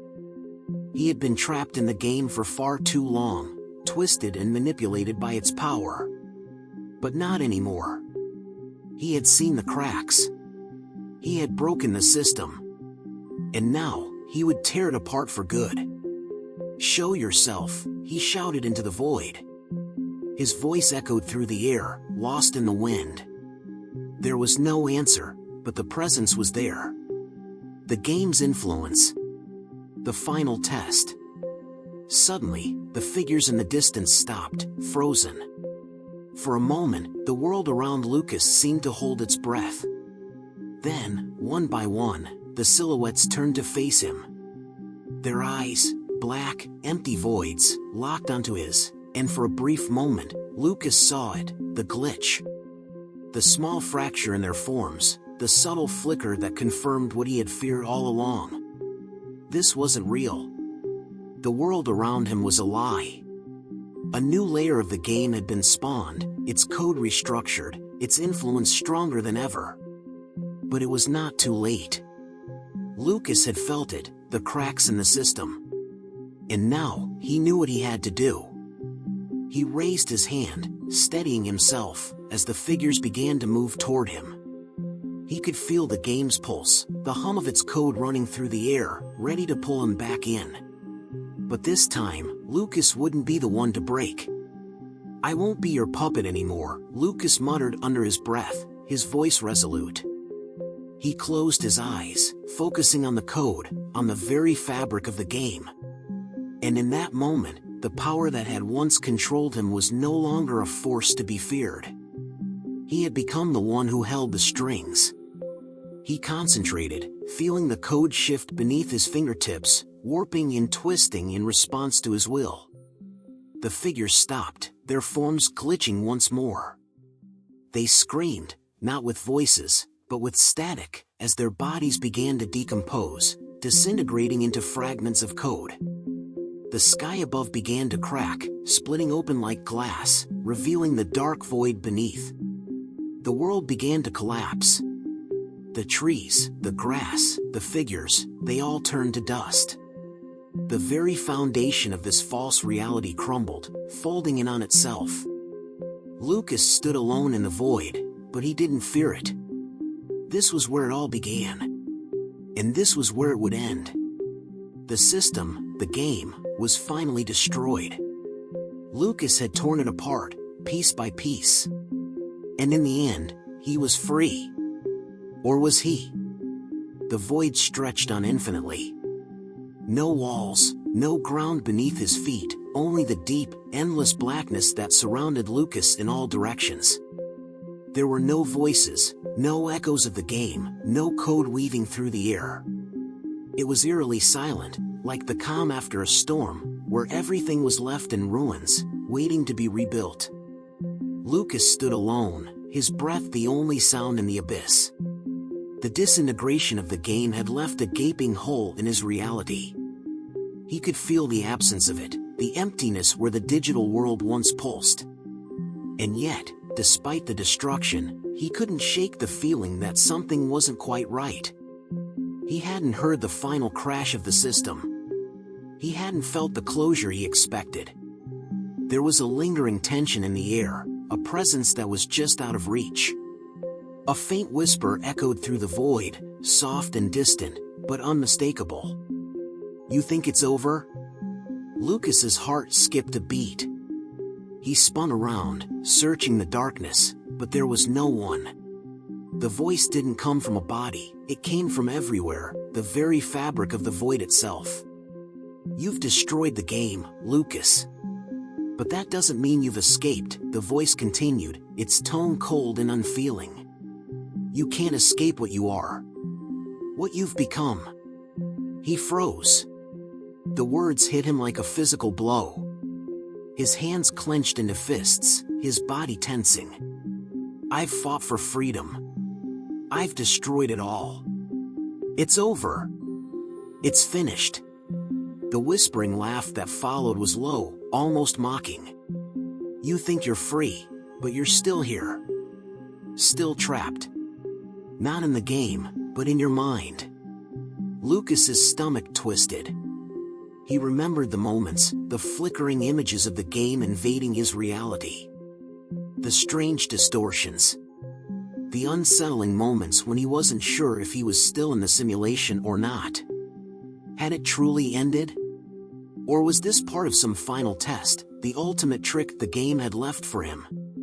The voice spoke again, its words slow, deliberate. "You've escaped the game, yes. But you haven't escaped yourself." He staggered backward, his mind racing. The ground beneath him seemed to ripple, distort, but not with the same glitching effects as before. This felt deeper. More real. It wasn't the game anymore. It was him. The darkness shifted. The void began to warp and twist, transforming into something else entirely. Faint shapes began to form from the blackness, like shattered fragments of memory. His memories. "I've been inside your mind this whole time, Lucas," the voice continued, each word a shard of ice. "I was always there. Watching. Waiting. You built me. You built this world. You created it to trap yourself." The space around him collapsed into something familiar, too familiar. His apartment. The one from before. But this wasn't the world he knew. This was a distorted version, a nightmare. His walls were cracked, the furniture broken, the lights flickering like they were on the verge of shorting out. It was his reality, but it felt hollow, corrupted, like a fake memory stitched together by something darker. "I created it," Lucas whispered, the realization dawning on him like a crushing weight. The game wasn't just a game. It was a reflection of me.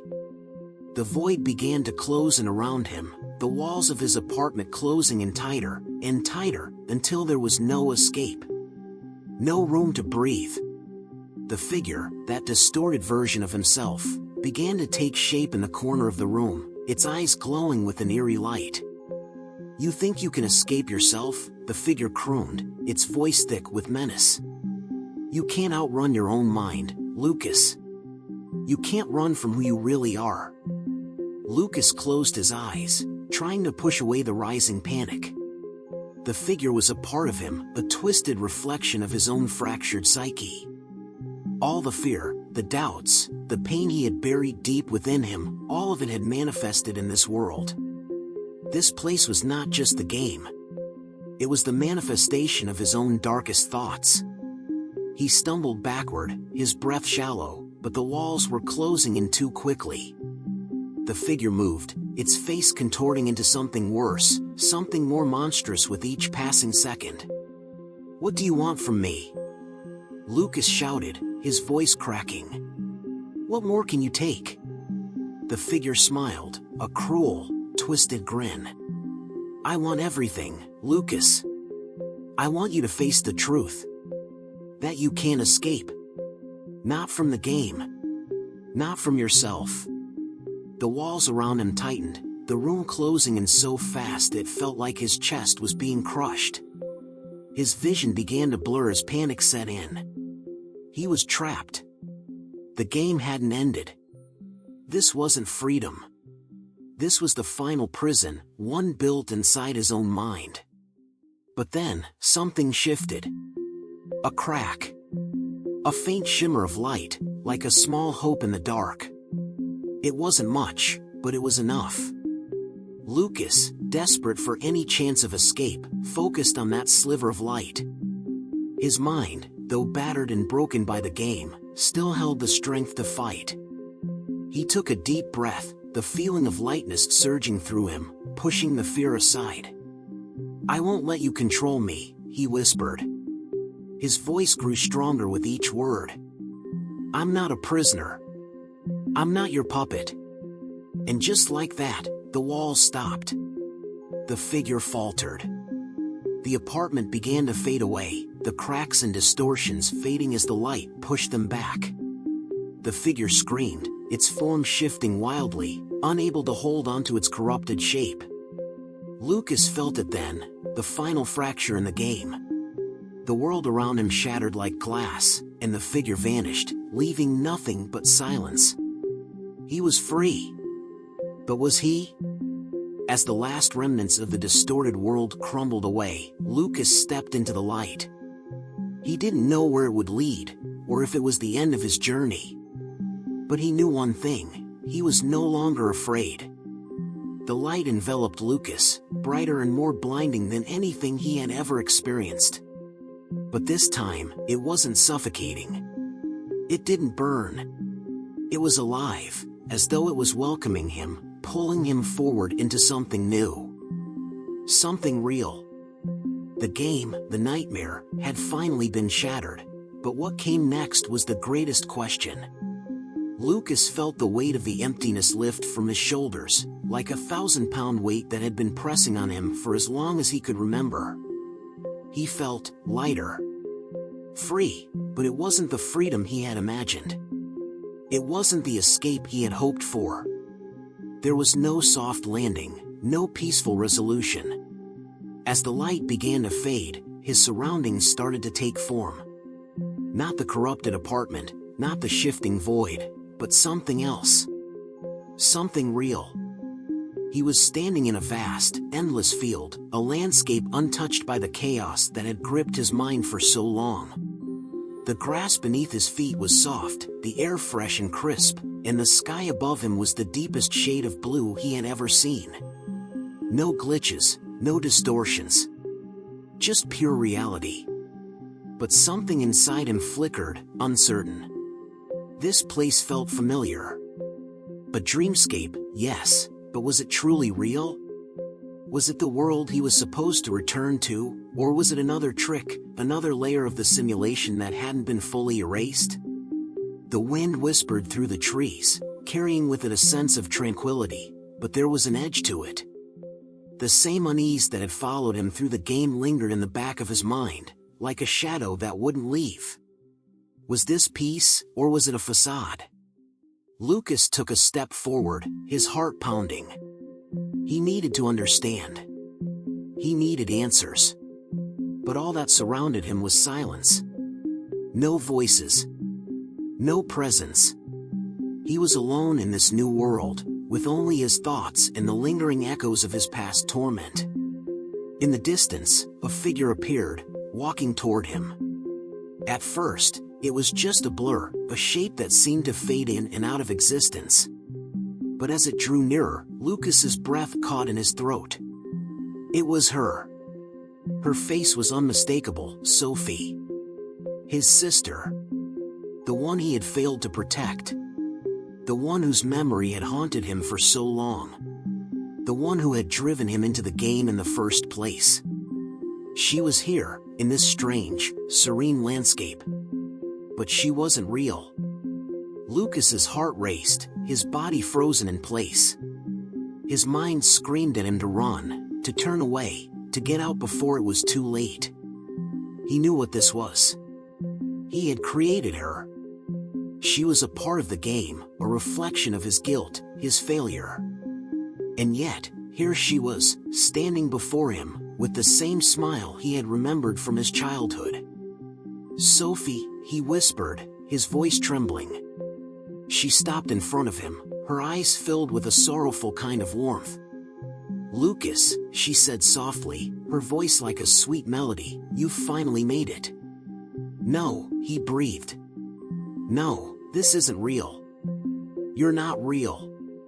Sophie reached out, placing a hand on his shoulder. Her touch was warm, comforting, like it had been all those years ago. "I am real, Lucas.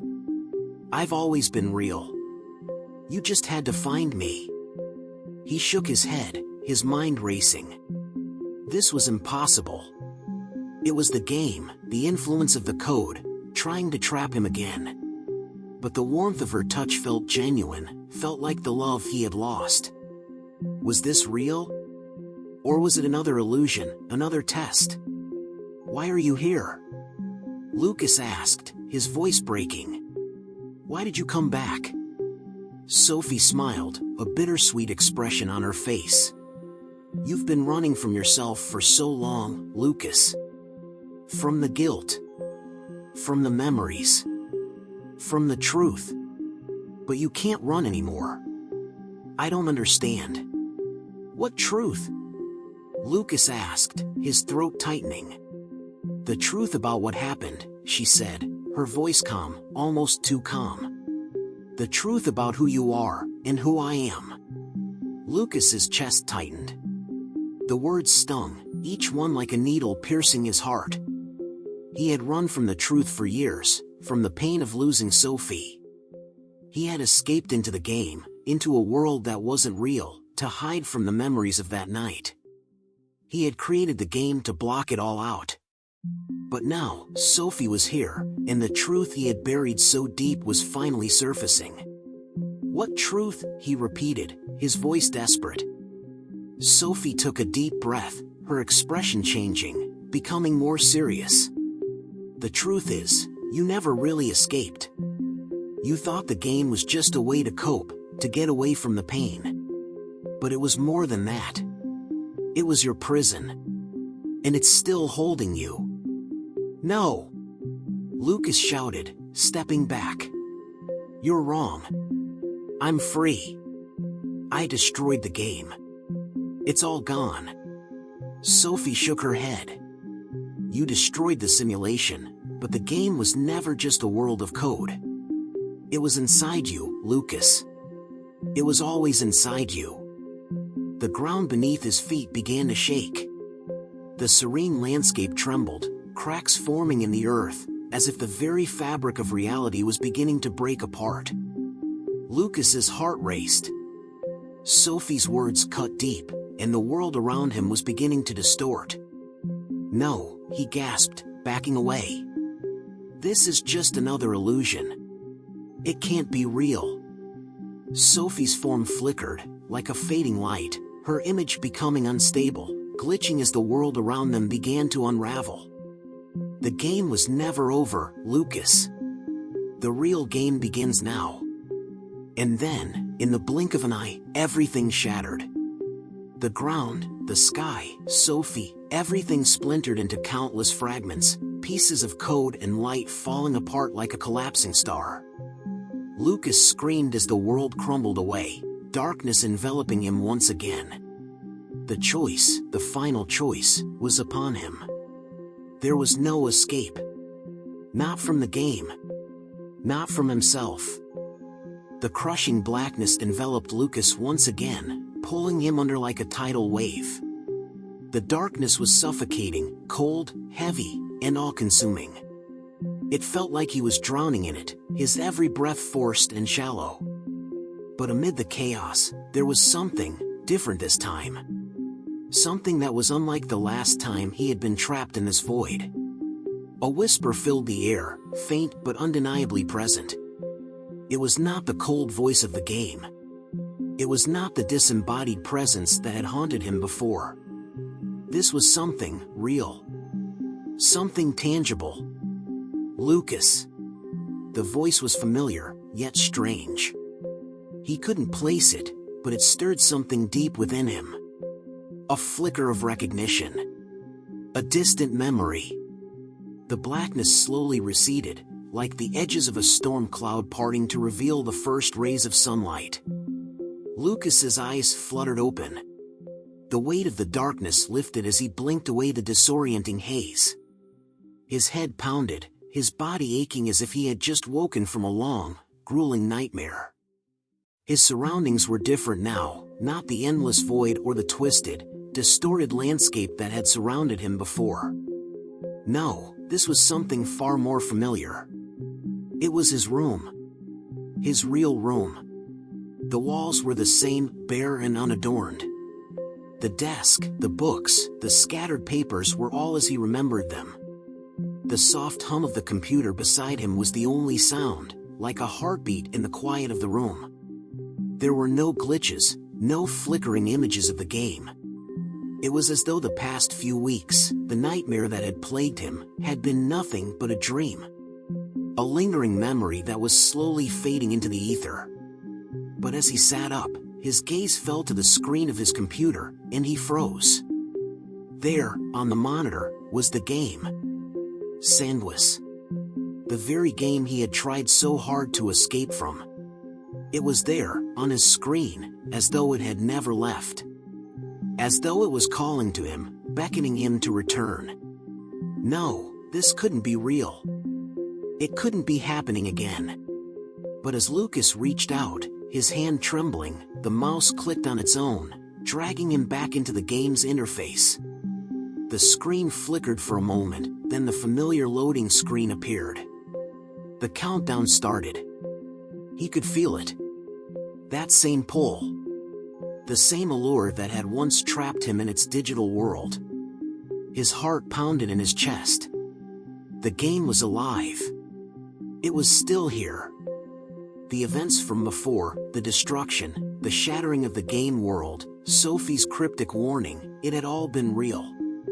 He had escaped. He had to have escaped. This wasn't possible.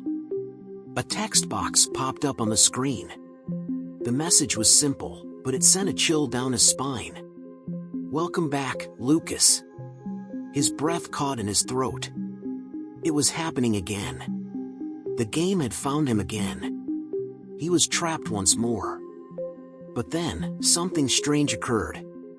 His hand hovered over the keyboard, but he couldn't bring himself to press any keys.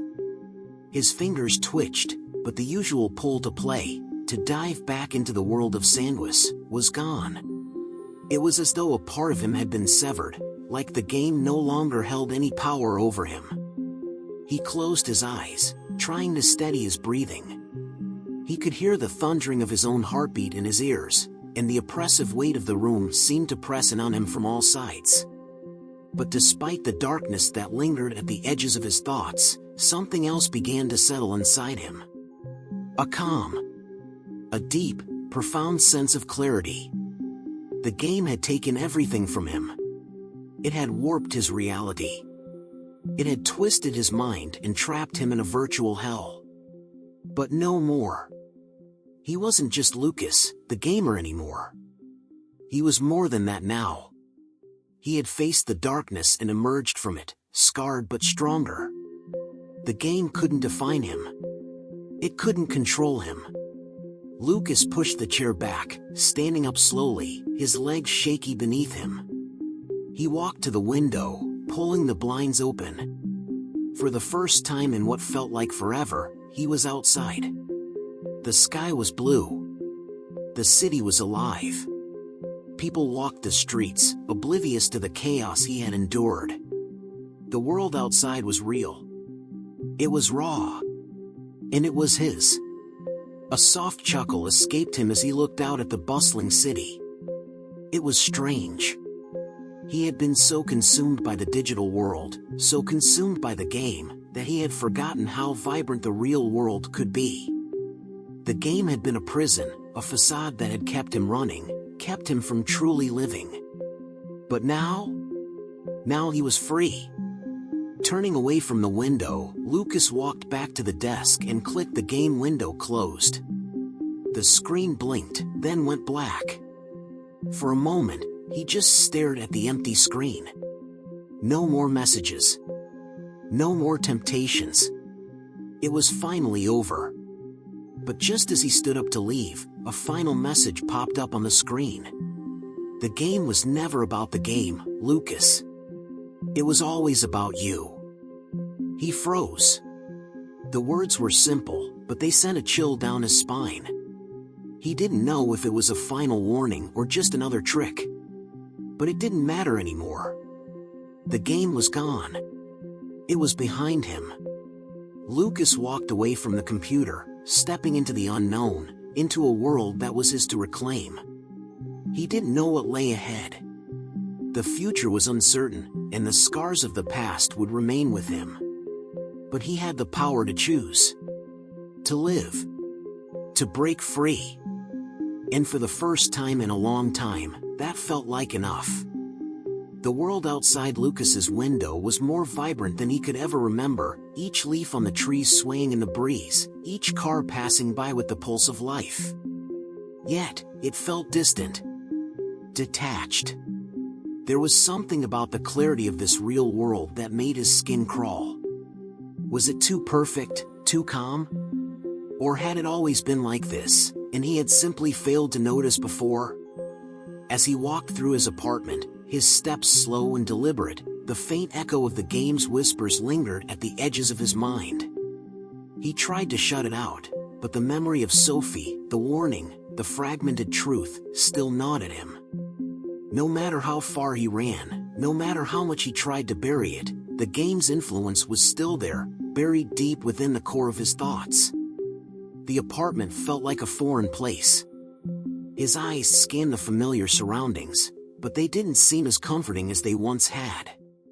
The walls, the furniture, the worn-out rug on the floor, all of it felt hollow now, like the remnants of a life he had outgrown. Had he really been living here all this time? Had he really allowed himself to sink so far into the digital abyss? Get a grip, he muttered to himself, shaking his head. You're free. It's over. But that voice inside him, the one that had been silent for so long, began to speak again. Is it really over? The room flickered, the edges of his vision distorting, as if reality itself was beginning to bend. The air grew thick, oppressive. His heart skipped a beat, and for a moment, he thought he saw a flicker on the screen, sanguis. No, Lucas whispered, his hand instinctively reaching for the mouse. I won't do it. I won't go back. But the screen was already glowing, the game's ominous logo slowly materializing before him, as if summoned by some unseen force. His mind reeled. He had destroyed it once. He had escaped. But somehow, someway, the game had found a way to claw its way back into his life. And then, the voice returned, this time clearer, more commanding. It was never about escaping, Lucas. You've always been part of it. You were always meant to play. His breath caught in his throat. What do you mean? His voice cracked with the weight of the question, the truth that he had been running from for so long now hovering on the edge of his consciousness. The voice was not Sophie's, not the game's. This voice felt ancient, deep. It spoke not in words but in a tone that reverberated through his very bones. It felt as though it was calling him, like it had always been calling him. A summons. A demand. Lucas couldn't move, couldn't tear his eyes away from the screen. He was paralyzed, gripped by something far more powerful than fear. He could feel it, the pull. The draw to enter, to return to the world where he had once been someone more than just Lucas, the gamer. In the game, he had been more than real. He had been invincible, capable of escaping, of winning. But now, in this place, in the real world, he was nothing. Alone. Lost. Come back, the voice whispered again. Play the game. Embrace your true purpose. Lucas's mind raced. He knew what it wanted. He knew what he had to do. But what was the cost of returning? What was the price of playing this time? He took a step back from the screen. The whispers persisted, the urging, the pull. But there was no going back. Not again. Not this time. He had been given a choice to break free. To be free from the addiction, the manipulation. He wasn't the same person he had been when he started this journey. He wasn't just the player anymore. The room seemed to shrink around him as the game's voice continued to taunt him, promising power, escape, control.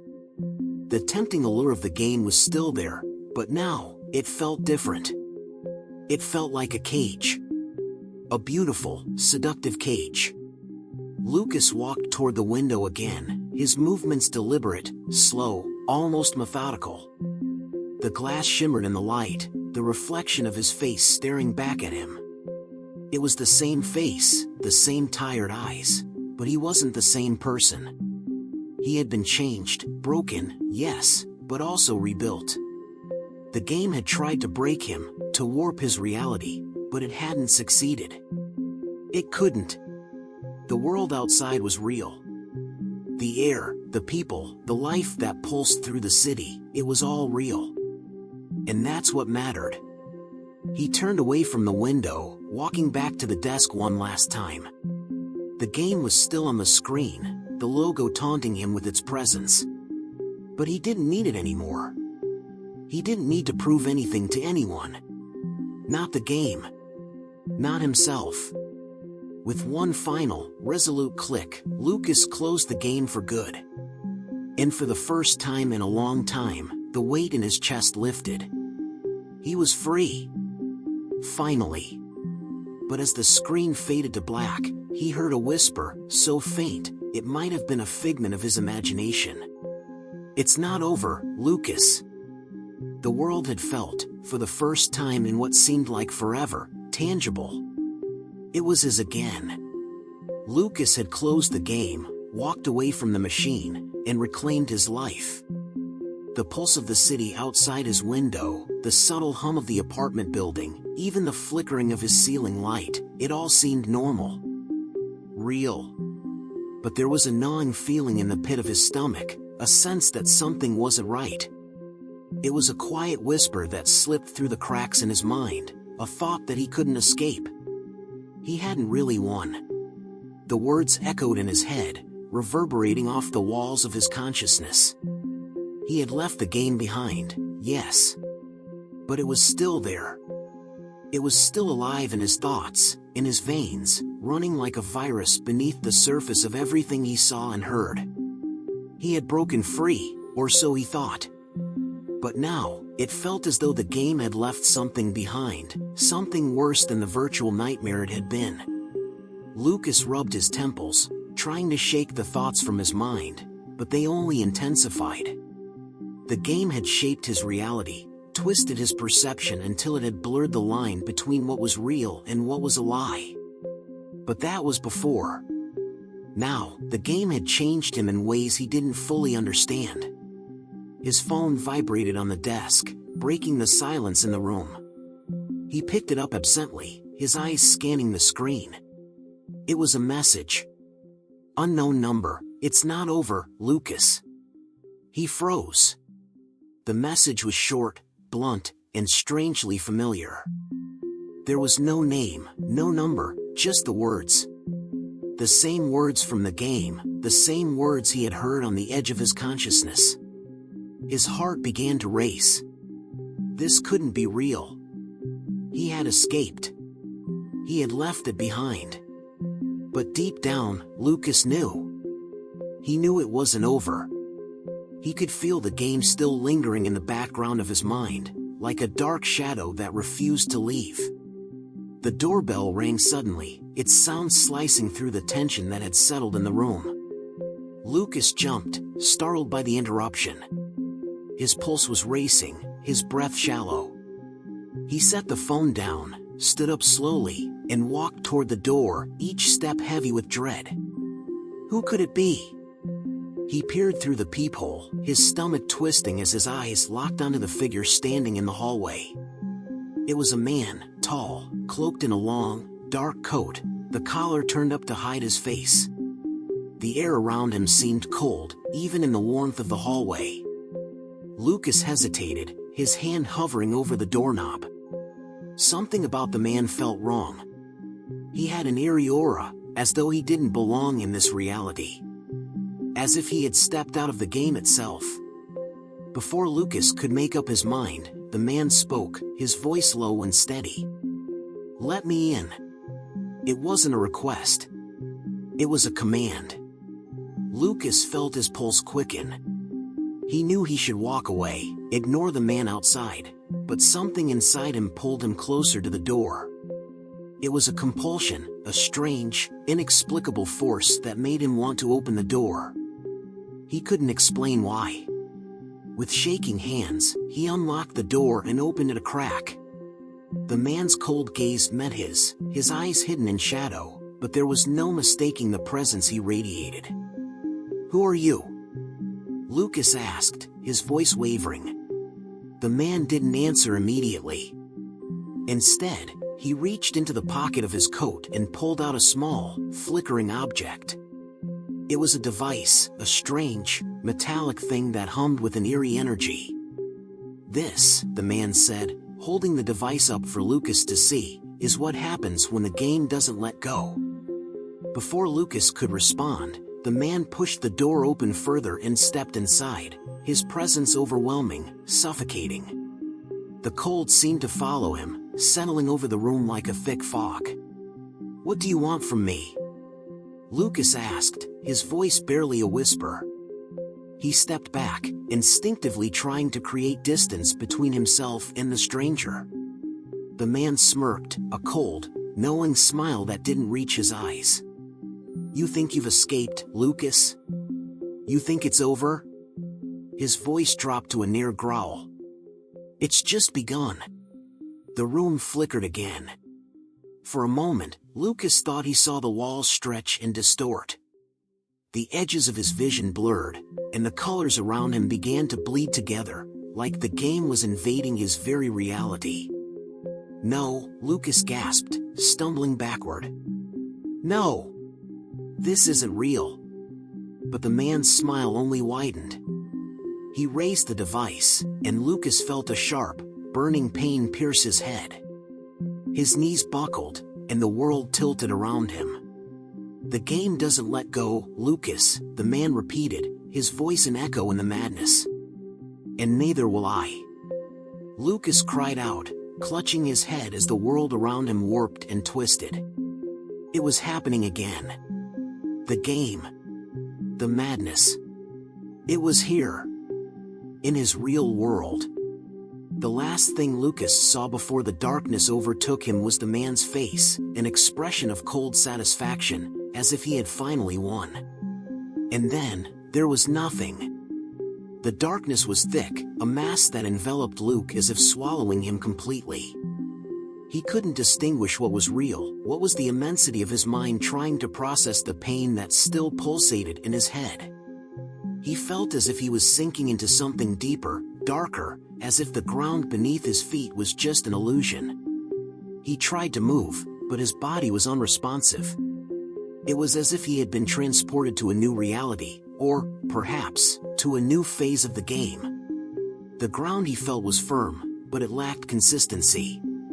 The walls, or what the walls should be, were distorted, with lines that curved and stretched, as if the environment was being redrawn as he tried to make sense of it.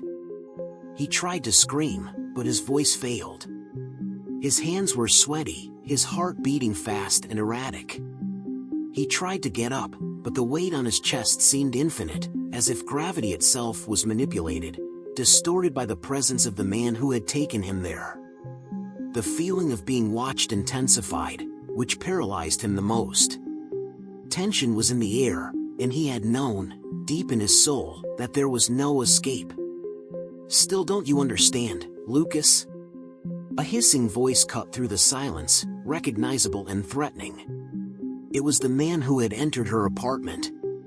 He was somewhere in the shadows, but Lucas couldn't see his face. However, the sense of his presence was almost palpable, as if he was inside his mind, controlling his thoughts, forcing him to revisit the very fears he had tried to forget. Lucas tried to get away from the voice, but there was no way to escape. The pain in his head began to intensify, as if immense pressure was crushing his mind. He felt like he was on the verge of losing control, but then the voice came back, colder, more relentless. "What did you think was going to happen, Lucas? Did you think you could just erase the traces of the game from your life? Did you think you could destroy what was done in your mind? That's not how it works. Now you're connected to something much bigger. You'll never escape."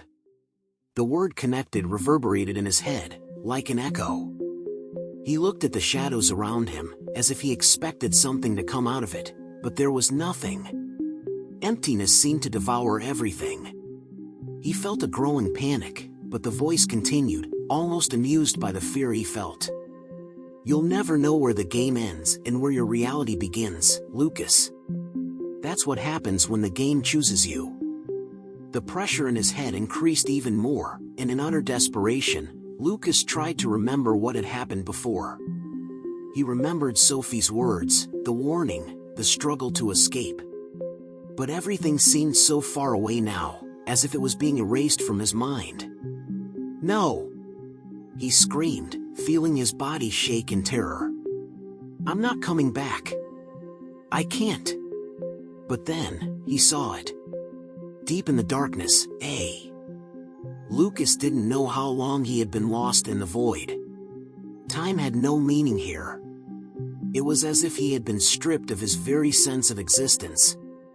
He couldn't tell if he was dreaming, if this was another layer of the game, or if this was something worse, a final punishment for trying to escape. The nothingness surrounded him, but it didn't feel like emptiness. It was a weight, pressing on his chest, suffocating him in the dark. Suddenly, the air around him shifted. A cold breeze swept through, making the hairs on the back of his neck stand up. He could feel something, a presence, watching him. He didn't have to turn around to know that it was the man. The man who had come to his apartment, the man who had brought him back to this twisted reality. You thought you could outrun it, the man's voice echoed, a low growl that made Lucas's skin crawl. You thought you could close the door and walk away. But the game is inside of you now. It owns you. Lucas clenched his fists, refusing to let fear control him. He wasn't going to let the game, or this man, win. His heart pounded, but his mind was racing. He needed to break free. There had to be a way to end this once and for all. You don't have to play anymore, Lucas said, his voice shaking but determined. I'm done. It's over. The man laughed, a dark, hollow sound that resonated through the emptiness.